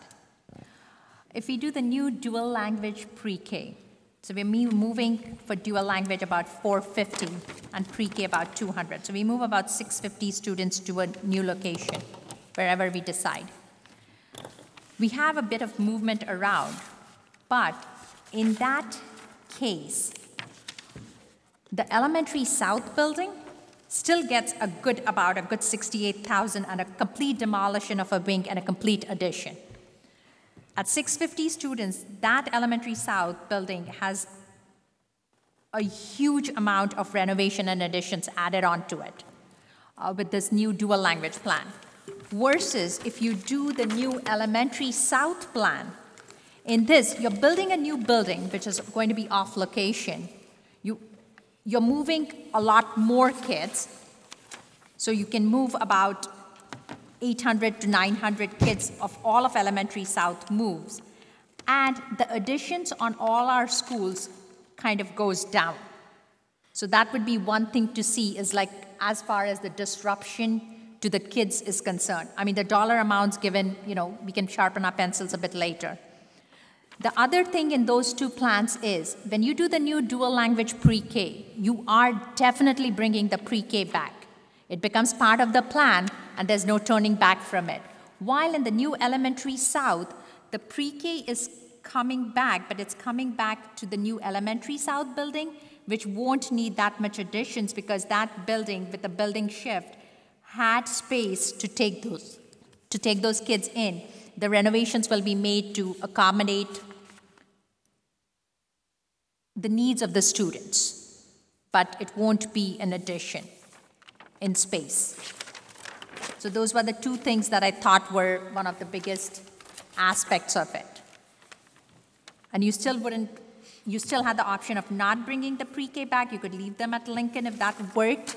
It could be, the third, fourth, fifth option, depending on how we phase it, because we didn't have to bring the kids back. But if you do the dual language pre-K, the kids are coming back in that first phase of the building, because that's the building that will get built first.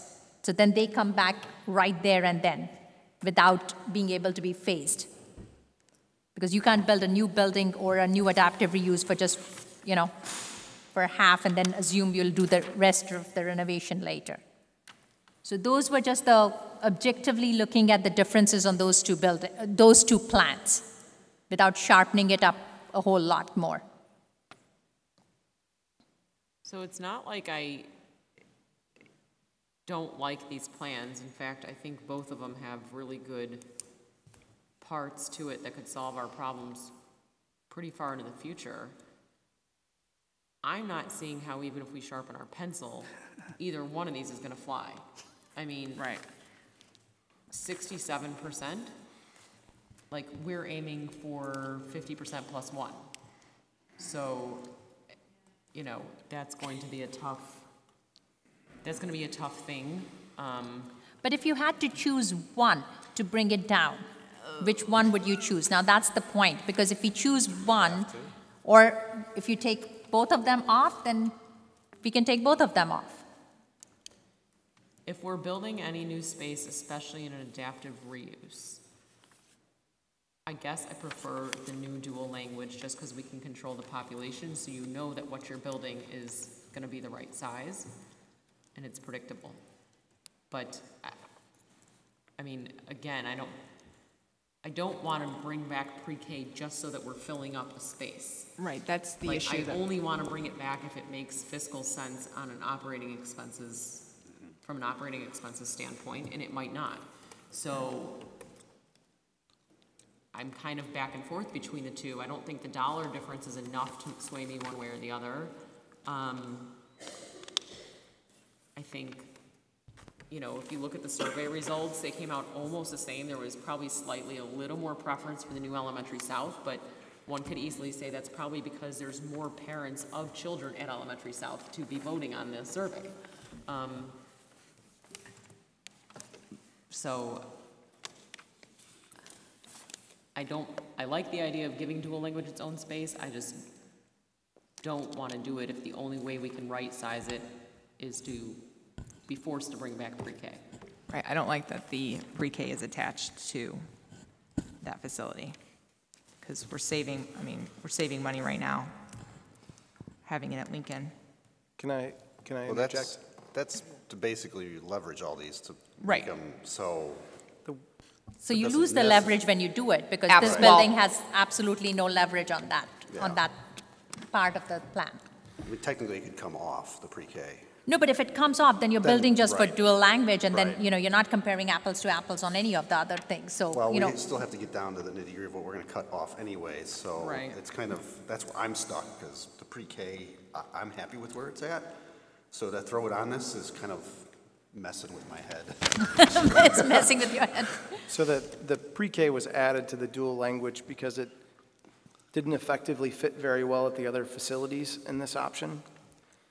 And No, I understand why We're Yeah. trying it's to done. balance them all out, but it's the same point, you're kind Right. of like, it's fine where it's at. I mean, everyone's happy with That's where it's, certainly so a it's choice. kind of a. The other thing that I would just throw out for consideration is that the new dual language at 450 students is equivalent in size to the 450 kindergartners that could be housed at the Sullivan Center.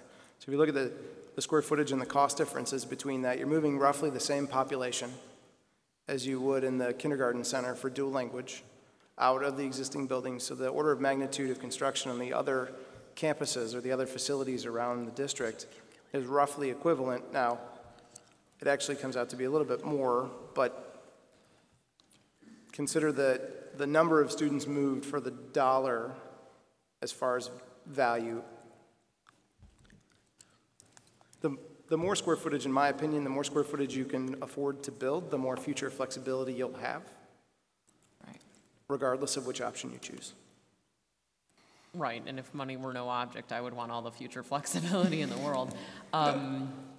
You know, and I get what you're saying about the dual language population being able to fit into Sullivan just as well as the kindergarten population, but when you pull out the kindergarten population, every elementary school gets relief. And when you pull out the dual language population, only Town Line gets relief. Right. And then if you really wanted to go adjusting things, you'd have to start changing boundaries and Correct. the whole thing. You have to And do the some building 450 of shifts. dual cannot fit in Sullivan, so only the kindergarten can fit into Sullivan. So, Right. So given the size of the kids and the population, Yeah. that program cannot Yeah, fit the into square Sullivan. footage would need to be a little So bigger at as Sullivan. Jason pointed out, for 450 kids Right. at Sullivan, the It would need to be bigger price to be per dual student language. becomes a whole lot more when you're pulling dual out. So just to add some more context, if you were to consider a $50 million cap for construction, in a new building, you'd be building roughly 120,000 square feet for that dollar value. Adaptive reuse gets you another 25,000 square feet on top of that, or about 145.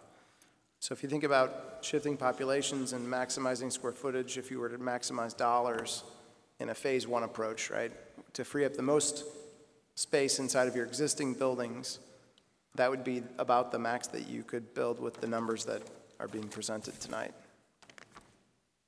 Jason, off the top of your head, if we were to break down some of these costs by certain parts of the plan, do you know how much it costs to switch Town Line and Middle North into each other's buildings? Because I know Town Line would need some adjustment. That's a good question, because I was curious about that as well. In doing that, are we saving any money on the gym costs? Probably the gym, but then it would need But you'd orchestra have- space or, Right. you know. Yeah, because the So town- How much money are we really saving if we move them? As opposed to just adding a gym? So the Middle North conversion to Town Line is estimated right about 6.5 million. Mm-hmm. Okay. And the Town Line side of that is just over 9 million. Wait, so that's a total of over $15 million just to make that switch? Yeah. Correct. That includes more than building general a kindergarten renovations building. to Middle North for about 5 of that. I'm sorry, what did you say? So we applied a number to the entirety of Middle North in Okay. order to update it for the Town Line students moving in. That was roughly 5 million of that total. And So do those that's updates need to be done regardless of who stays in that building? different from the other options. So this is above and beyond Yeah. what the updates would be to that building anyway? No, there would be different updates, right? Because Yeah, they range from Right, option to but I'm option, but saying yeah. an extra 9 million over. Yeah, no, it's just 9 million, 5. not plus 9. It's just 9. Didn't you say it would be 6.5 million for Middle North to move into Town Line and 9 million for Town Correct. Line to move into Middle North? Correct, and at the Middle North number, about 5 was improvements for Town Line students coming to Middle North. Right, okay, so of that at 5, okay. So of that 6, most of it, you could choose to leave Middle North as is. But there are different requirements for kindergarten kids versus There are middle school different kids. requirements. That's why we wanted to have some renovation dollars in there. Okay. Any one plan better than the other? The new elementary south or new dual language pre-K? Are we axing both? We keeping one? I think we should pick one of those two. Yes, that would be my thing. Pick one of those two to compare for the next phase, because out of those 4 new ones, we asked the other 2. These are the next 2, so at least pick one. And I'll go first. I prefer the new elementary south just because it's a building which gives me still flexibility of not having pre-K attached. It is lesser construction on all my other buildings. I prefer the new elementary south with the building shift. And looking at it, if I'm looking at dollars to dollars, I get more with the same dollar. So that's my choice. I would agree with you there. I think that's the better option, given all that we've talked about here. Okay. Seems like a better value, even for a slightly increase in cost, Okay. based on comparing the grades. Julie? Say new elementary north, elementary south. Elementary south? Robin?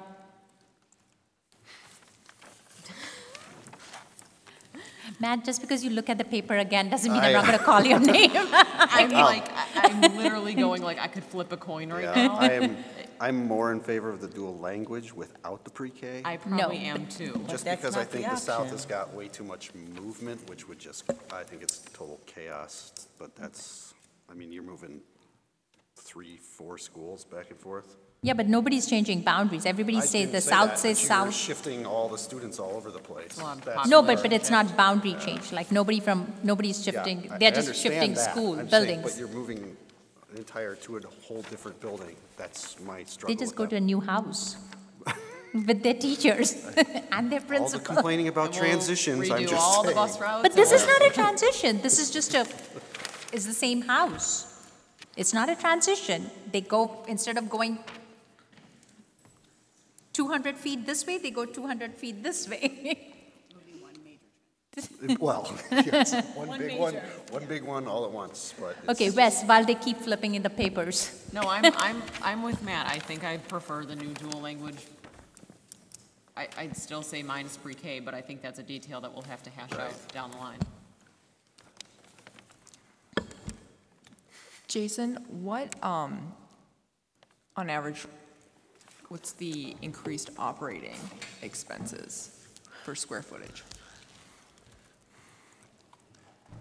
Isn't 130K for 100,000? So part of the next steps, we'll be comparing the existing expenditures for operations amongst the square footage you have today and extrapolating it on an order of magnitude level. You can expect about a 50% reduction in energy cost between existing square footage and new square footage. However, you're adding square footage to the district. And so the cost of operations, depending upon the option you choose, will be affected by not only the amount of square footage you're conditioning and maintaining over time, but where the students are coming from and how the population shifts occur.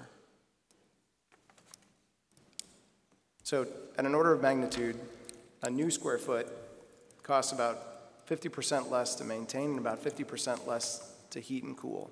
Okay. But you have to take that in context of the overall square footage in the district, because you're not taking buildings offline, you're only adding. So no matter which option you choose, it's going to have an increased energy cost to it, an increased operation cost to it.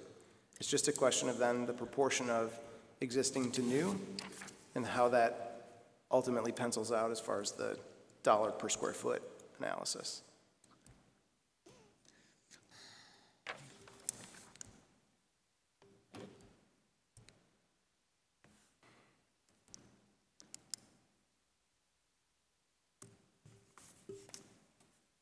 Okay. It's down to me. Yeah.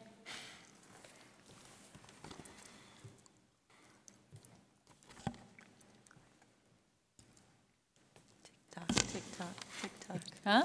Tick tock. I know, I just. Jeopardy thing. Huh? We need the Jeopardy thing. Jeopardy thing. I don't like that the pre-K is attached to the dual. I know that can all be hammered out, but I still don't. It's not I think for the increased square footage, I'm gonna have to go with the new elementary south. Okay, elementary south it is. That's one plan to compare to. Okay, the next one. Let's do, this one goes.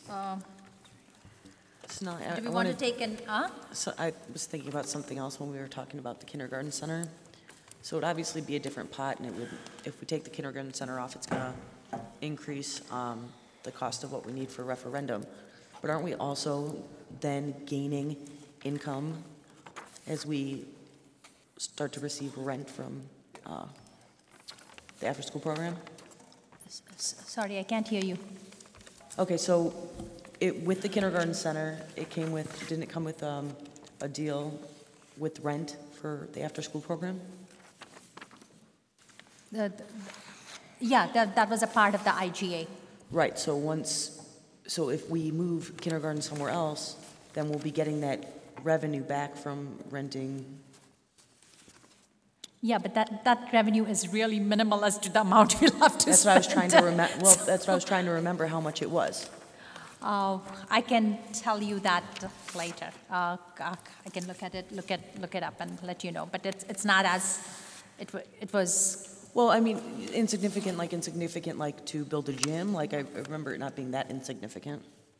It's insignificant to about maybe. It's not going to be millions of dollars. Yeah. Okay. Thank you. That's what I was trying to just figure it all out in my head. That's why I was asking. I wasn't sure what the number was. Mm-hmm. So. Okay, so the next one. Do we want to go the new elementary kindergarten, the option A from 2016, or the adopted one? Because the new option is again 112. So is it even worth it looking at it, or do we just do the adopted EFMP? I'm for the adopted. I Yeah. think we need to have Yeah, that's the base. So adapted. So we'll do the adapted and the new elementary south. Do we want to look at the updated option A right now to kind of vet it out and tell people what it was? So the new option A, which had the new kindergarten building and the Can we new. get consensus before we just roll on to the, I mean. No. Adopt. I thought we'll come back to it. Okay. I thought we'd do this because that most of us agreed we'd put on. So we'll come Okay. back to that later.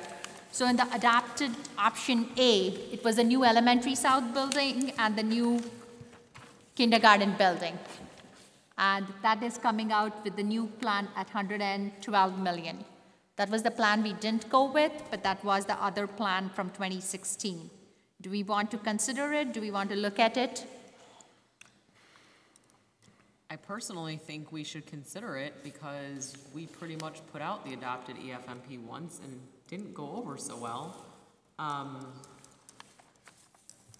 So, even though I'm not a huge fan of the dollar amount, I think we need to consider it and see what parts of it we like and what parts of it we don't. And is it even worth attempting to sharpen our pencil on that one? So, okay, you want to vet it right now? Let's go. Oh, I have to start? Yeah. We vetted the rest of them, so let's go. I mean, like I said, I see the dollar amount, and of course, it initially makes me say this is not the best plan, but I don't know if that's necessarily true. Again, I like putting the school of dual language to the former elementary south, moving elementary south into its own building. Obviously, it makes use of the kindergarten at the Sullivan Center. The way I'm understanding it, this would also require pre-K to move into elementary south in order to fill up that space with dual language, in which case, as we just mentioned, I'm not a huge fan of forcing our hand on that one.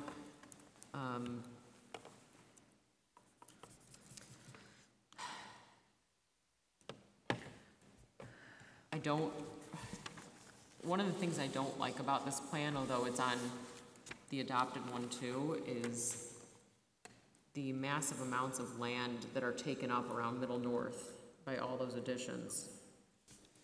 I wish we could solve that a different way.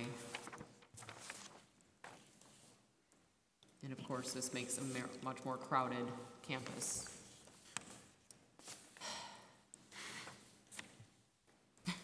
That was Julie? my audible sigh. And that's on, I mean, that's on both plans though, the Middle North. Julie? No, I know, that's what I said. Yeah. I'm not sure, I'm looking. Jason? Nope. Okay. I don't know. Matt? No, you don't want to consider it, or Huh? no, you don't know? Oh, which No. one, the option A? Option A. Yeah, Well, I'm looking at option A compared to New Elementary South. They're very close. right. So dollar-wise, they're very close.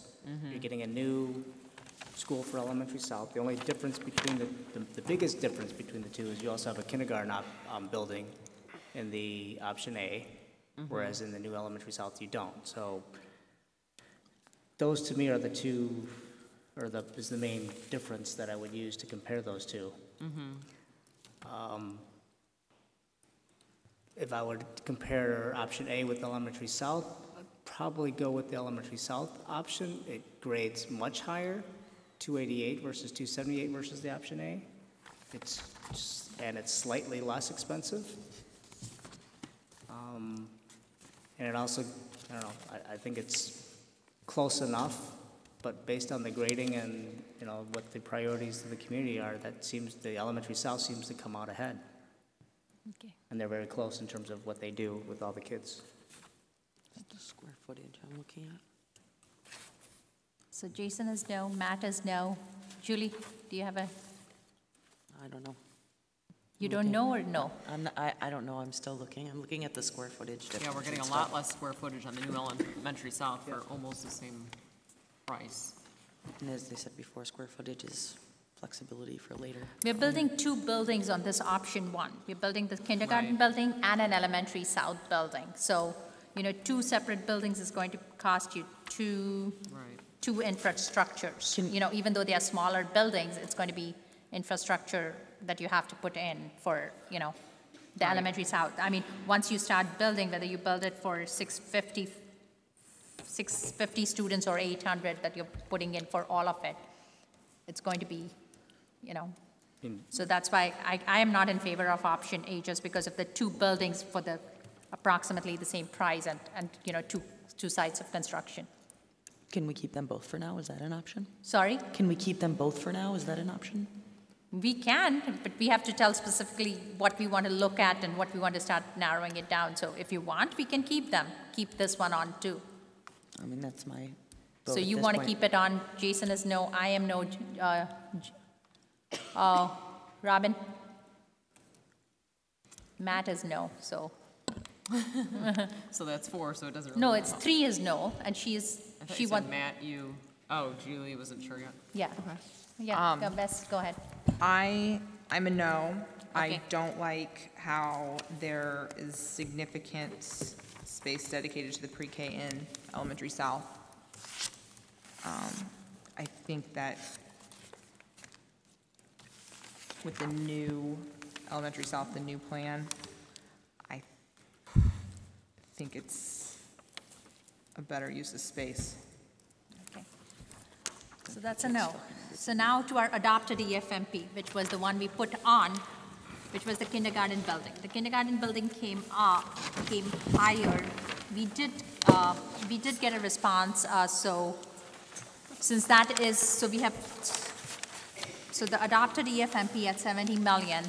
So apparently that and the new Elementary South become the two plans that we'll sit and compare and narrow them down to sharpen our pencils on, check our numbers and recheck our money.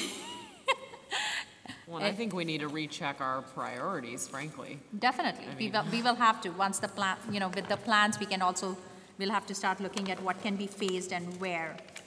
The kindergarten building, the bids came in, and Tom and DLR did send us some of where we could cut down some of the things on the aesthetics on some of them, which we could try to save costs on. That could be a topic for discussion next time so that we can start seeing how much can we lower the kindergarten building, because that definitely will be the part of the adopted EFMP. Is there anything else that we want to look at now that since these are the two plans? Well, with the adopted one, you're already looking, I mean, I think a bunch of us have discussed pre-K being eliminated. Yes, we can eliminate it. So we land acquisition that can be eliminated as well. So those are two cost-cutting items there.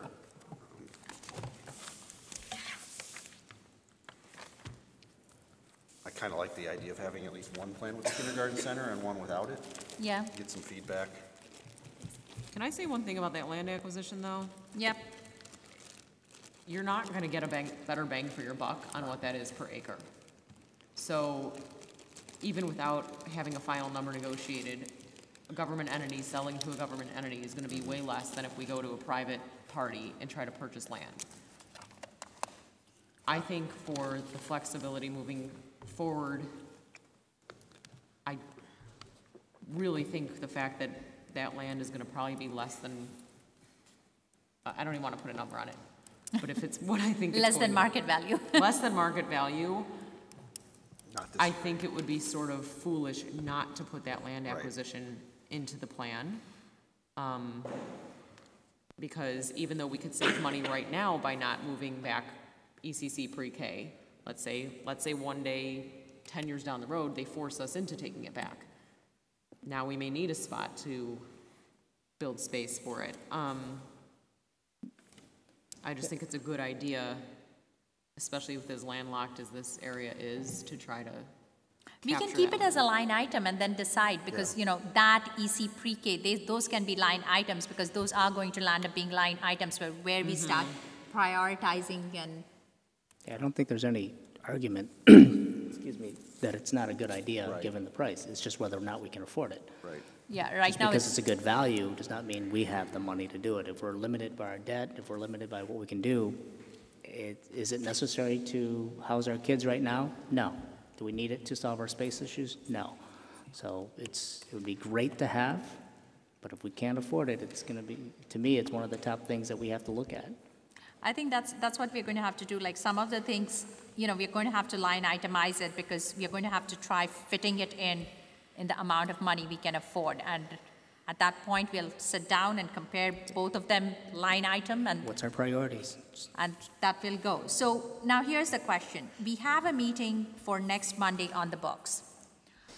We can come back and It's Tuesday. It's Tuesday, right? Tuesday, okay, 30th, whatever that day is. No, it's Wednesday, sorry. It's Wednesday. Yeah. Graduation is Tuesday. Wednesday. Yeah. It's on Wednesday. So one of the things we can do is right now, if we are ready, we have these two plans now. We have the adopted EFMP that we are going to narrow and the new elementary south. And we can give DLR, Jason, some direction to some questions, some items that we want, so we can start getting these numbers finalized so we can have a good idea for the next time. And we'll start narrowing it down from there to what we can. So is there something specific that you want that would help you narrow these two plans down completely? Of course, a line item on the EC pre-K, like, if it had to go, how much would it save? Some of the additions, like the library renovation, just because if we have to, it is something we really want, but if we have to start saving dollars, is that where we can save? I mean, we can't just build 2 classrooms when we need 5, but there is some other place where we might have to start looking to cut costs, kind of.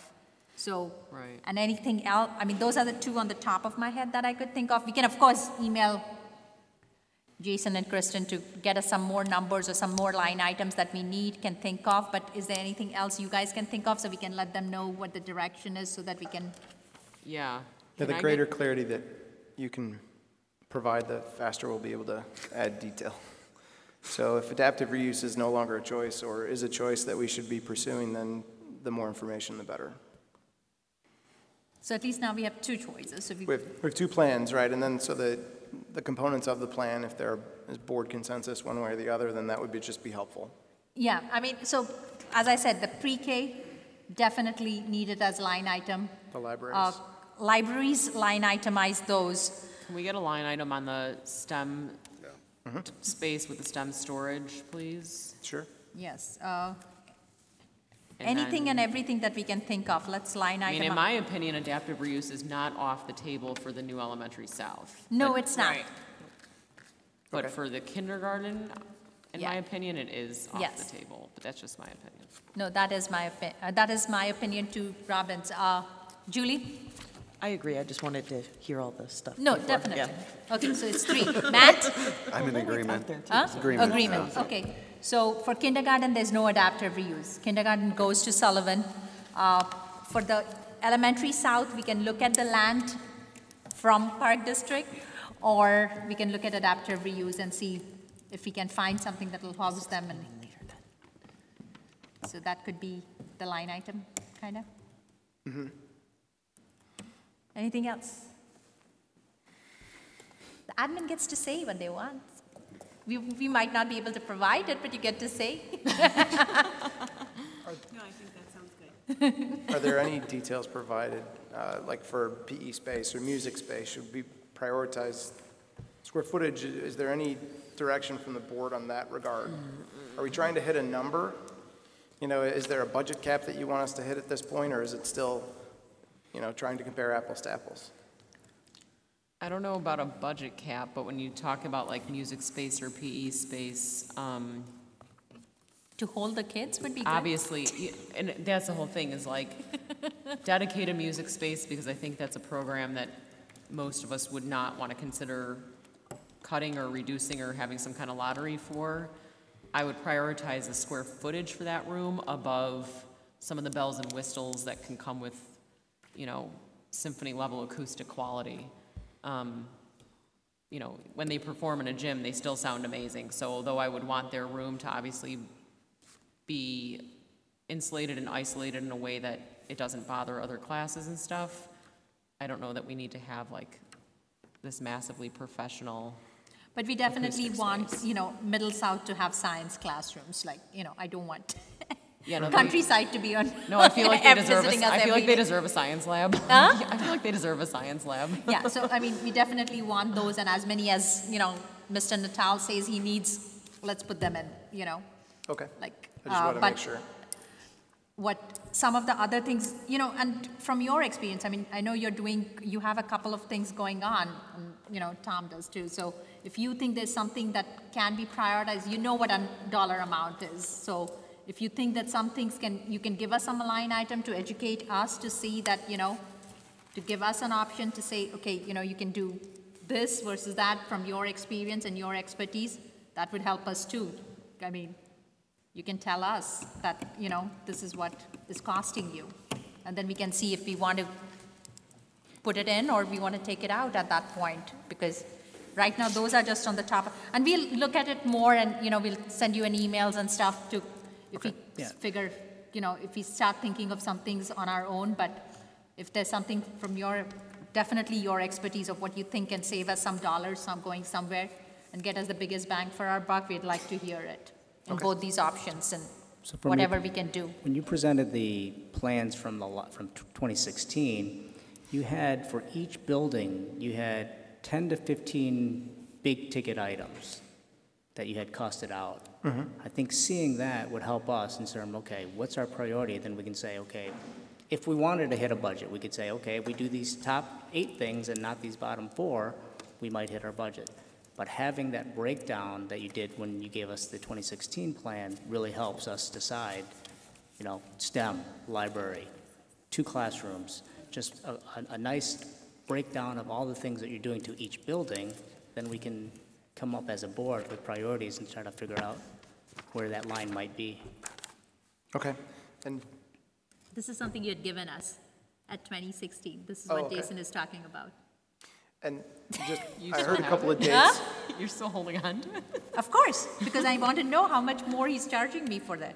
We've got to talk to Tom about that. Huh? No, I'm not going to lose it. So, it's on this the cloud. Is what, you'd sent us the... And just to be clear, we're not charging you construction costs, that's contractors. No, that's a contractor. Thanks, Tom.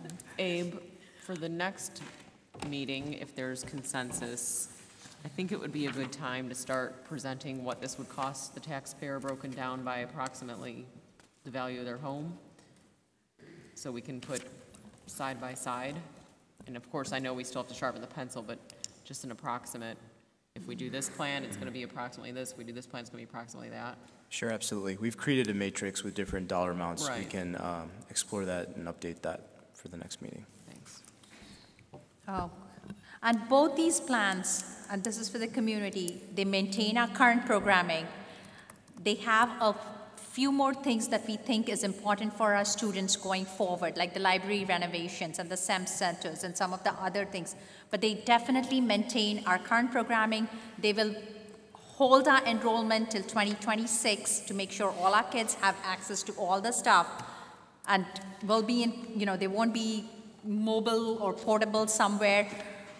So that does solve the problem. Some of the other things that we said that we wanted line items, which was library media renovations or green rooms or, STEM centers or maker spaces or science labs, as you might call them, those we definitely think would be important to provide that extra advantage to us, students and our kids, and we want to look into them, but ultimately it's going to come down to what we can afford and how much is it going to cost us. So we'll have them cost it out for us. You can see it, and we'll all take it from there and see what we all want to do.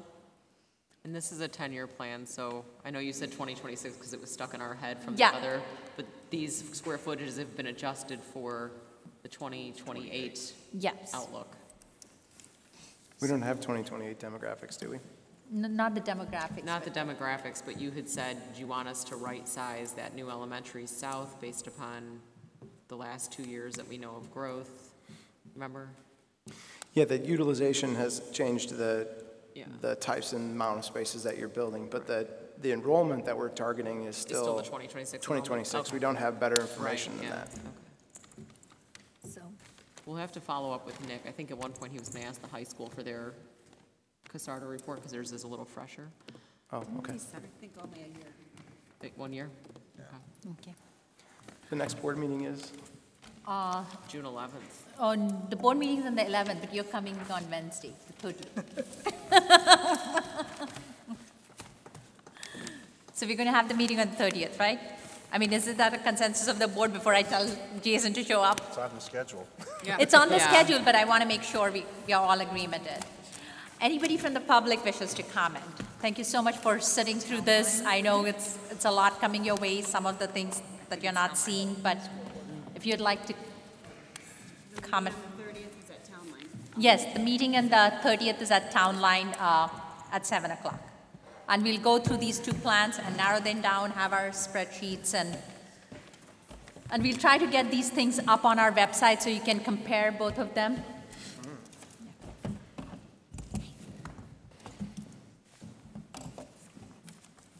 Hi, my name is Betsy Sostek. Just a couple of clarification questions and then a general comment.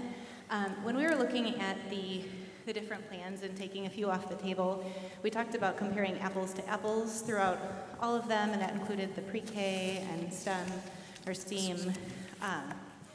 But you mentioned a couple of times that dual language had to go with pre-K. Can you just clarify for me why that couldn't be taken off of that one, but it could of others? No, it was just a spacing move. So when dual language was moving out of Town Line into Aspen or some other building, because it was capped at 450, so then it was giving more, the building was underutilized. So the plan which is the new dual language plus pre-K, that language, when we moved the dual language out, the pre-K, to compare, move pre-K in, it couldn't go into any other building, so it had to go with the dual language building, wherever the new dual language building would be. So, and some of the movement was so that the buildings were not underutilized. But so if we took pre-K off of other plans, we could theoretically also take it off of that one, correct? Yes, we could. Correct. Okay, that was my question on that. And then I guess just a concern from my lens of dual languages, we talk about it being a program that's capped, because I know one of these plans also moves it to a building where we say it's capped at 450. Just as we look at kind of the trends across the nation and other districts that are growing these programs, because it is something that parents want and come here to the district for. It's also the highest yield program for English learners. I just think it's short-sighted to say that with all of the growth that we're having, that we're not going to make room for any more families in that program. So it's just a comment that I want to consider as we move forward. And then just the last comment is I think we have a really large population of parents that love this district. We have amazing teachers, amazing programs.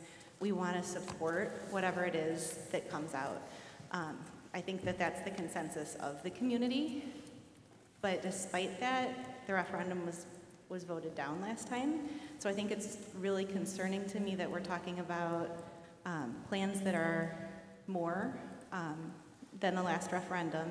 And we have community support, but not necessarily for that amount of money. So I'm just wondering when we're going to start talking about what happens if we ask the community and they say we're not in support of this kind of dollar amount for a referendum.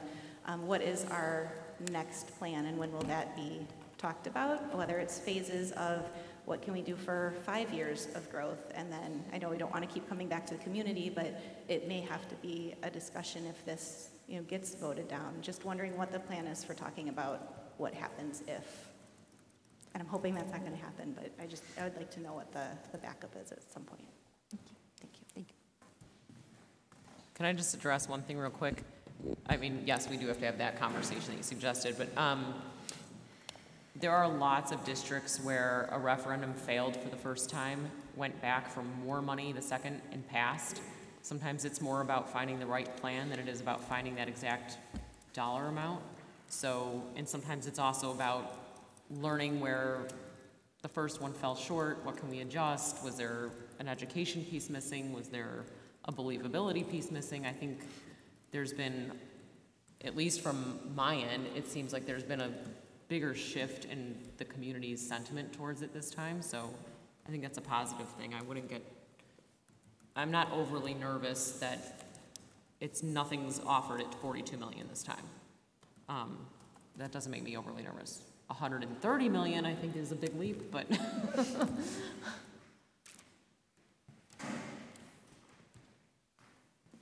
How many, for the elementary south, how many students are you planning to house in that building? Elementary south? 900. 850 to 900. 900, and each student requires about how much square footage? About 200 square feet, is that?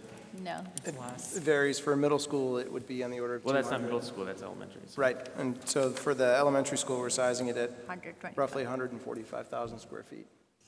So how many students was that? 900? That would be the capacity. So that's about 161 square foot per student. That's including the gym space and all the space, right? How much is it to build a square foot? Last week said, you gave me a number. Mike, this is not a question. You were supposed to question. What? What? Yeah, go ahead. Am I okay? Yeah. Yeah. So how much does it cost to build per square foot at the elementary level? Right now for new buildings, we're using $425 a square foot. That's kind of an all-in cost overall. Just kind of based on how schematic everything is right now. Those are some numbers that similar communities have been using in the past. But hopefully we get some more detail moving forward. We'll be able to refine those a little bit. Okay, so how many square foot was that building you're planning? 145,000. Times 425 a square foot, that's 61 million? Correct. Okay, so you're at 110, so that's 50 million for what else? All of the other additions on the existing buildings. So all the other additions, And renovations. And renovations, which would be the same as the top one, the updated one, the FMP? No, and this is an important qualification. So none of the plans address the problem in necessarily the same way, and you can see that just by the square footage. And so depending upon which population is shifted, you get different answers, right? So in the new elementary south option, which the board has chosen to continue to compare, you'll see that the additions to Middle North are far fewer than they are in the adopted master plan. So they don't solve the problem in the same way, but they all solve the problem. So the 50 million difference, I think it's important to get exactly what's in that 50 million, because you already know what's in this, whatever it was, the 61 million, that's for the school. What's in that 50 million, right? That's kind of something, that's line items. To your point, on each school, what are the big ticket items you're talking about? I mean, I'd be questioning the numbers pretty hard here. I think we can make these available at some point. I don't know if what I'm looking at is available on the website yet, but that's adding 26,000 square feet on Elementary North, and it's adding. We haven't added these to the thing because these are switching town line preliminary. and Middle North and the cost of doing that switch. So the 50 million is made up. It's not just a new Elementary South being No, built. the 61 million is a new elementary south. The difference is the 51. Where is that going? Is what I'm referring That's to. what I was saying. There's Additions and renovations at the other facilities. We definitely have No. papers and line items. Don't Mike, worry these about are it. really rough numbers. These are just really, They're they rough had 2 numbers, weeks but to come up that's with them. fine, but so- they're rough numbers, but you're making decisions on rough numbers. You're 'Cause that's- eliminating possibilities on rough numbers. But that's why we're getting into the details the next meeting. That's where we're asking, what are the exact breakdowns so that we can answer the Because questions that we we're talking about. know what we can borrow, and that basically gives you one option up here with these numbers. So those numbers really need to be in line and in check before you decide which one to go to referendum with. Because if the second option right now, you can't borrow that. No, right? but we've asked them to get us some line item numbers, so there may be things that drop You know, off. I think you guys know where I'm coming from. I know where that number has to get down closer to 70 for the elementary south to even be viable at the next meeting. Otherwise, what's the point? Just go with the first one, right? And it's 425. Is that like all bells and 425 square foot? Is that like all bells and whistles? Like everything, or is that just kind of the I don't know general? what you mean by bells and whistles, but Tom can tell you what's in the numbers. the best of the best. I don't know. Like when you build a house, you buy it base price $500,000. By the time you're done optioning it out, it could be $700,000. To your point, do we need the best orchestra room or something that's really suitable? So how do you determine if it's 425 square foot or $400 square foot? Because that's a big difference. That's his day job. He'll do it. What's that? I said that's what he is going to do. That's Okay. that's what the numbers we are asking them to get us, like, you know, and which we said with the expertise and stuff, they will tell us also what we don't know as to where we can save, because they know where the money, you know. I mean, Mike, there's another 100,000 square feet of additions just on those other schools in that plan too, just to give you a general ballpark. Okay, so it's 42 million. Right, so. Yeah, and it's the same dollar per square foot, whether it's off campus or on campus for new construction. All right. And so this is an important qualification because the Sullivan Center is an excellent example of this, the kindergarten center at the Sullivan Center, where the district had a budget, $12 million. The bids came in higher than anticipated. So LAMP came back with a list of potential value engineering options. Then we've added qualifications to what those might mean. So there's always a process of iteration and refinement, regardless of which phase we're in, whether we're at bidding or whether we're at master plan. And so the board could say that we're going to cap our budget at $365 a square foot. The result of that will be either a reduction in size or a reduction in system or quality or some other measure, and then you would have to make the value proposition of that's important to us or not, right? We only have so many levers that can be pulled in the grand scheme of things, and it's size, quality, and budget. You can fix 2 of the 3, but the third you can't fix and meet the target, right? So you could say we have a budget of $70 million, what can we build? Or you could say that we have these quality standards, what can we build? Or it has to be this equivalent square foot per student, what can we build? We have to have some limitation, and we also have to have some ability to control. You can't fix all the variables. And so the board could say, come back to us with only plans that cost $70 million. That's a fair request. And we can tell you what you can afford for $70 million. But it's a different conversation, perhaps, than we're having today at the conservative level, at sort of everything in STEM and STEAM and libraries and pre-K, and everything's in right now, and we're going at the highest order of magnitude.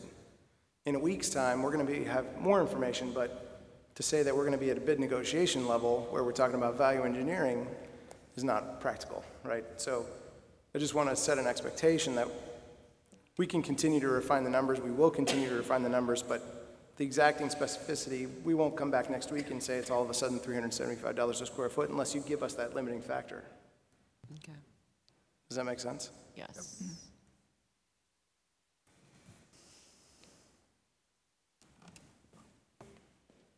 Hi, I'm Kim McAuliffe. I had a question or comment regarding, now that it has been narrowed down to a few options, I just wanted to make sure that with these new options, the consideration of the well-being of our students at John Power Center will still be taken into consideration. You know, hearing some of the movement about Lincoln, which I understand is a little bit different, but I just want to make sure that our John Powers students are being taken care of as well with this. They will be. Great reminder, thank you. Thank you.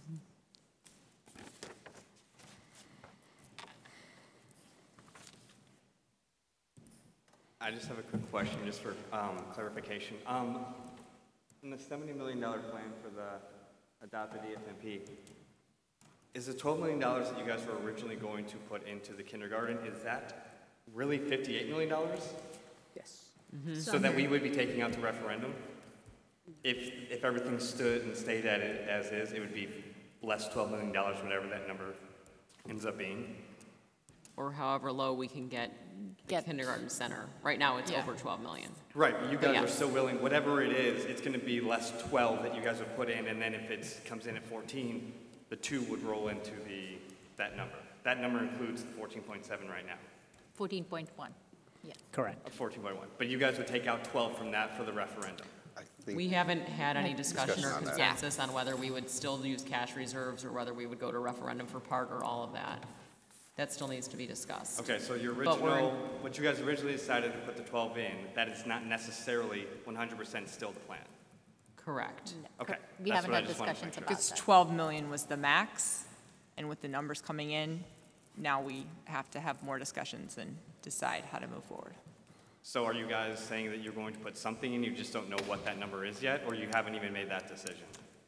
We haven't had discussions. We haven't even towards made that. that Okay. decision. All right, I just want. And that's all, that will all be discussed in open meetings. So they are at board meetings all when we gets- have yeah, discussions. it all happens and in stuff. open session. And if you do decide on a number, whatever that is, would that be towards either plan, or would that just be for the kindergarten one? Again, And that's, you may not know that yet, I was just. yeah, curious. it's We all a haven't discussion discussed that we'll that. have. Okay. Thank you. Anybody else? Thank you all for coming. Do I have a motion to adjourn? I move that we adjourn. Second. Who said, anybody second? Julie. Julie. Motion by Robin, seconded by Julie. All in favor? Aye. Any opposed? Motion passes. 6 ayes, 0 nays. We are adjourned. Thank you all for coming. We will see you next Wednesday.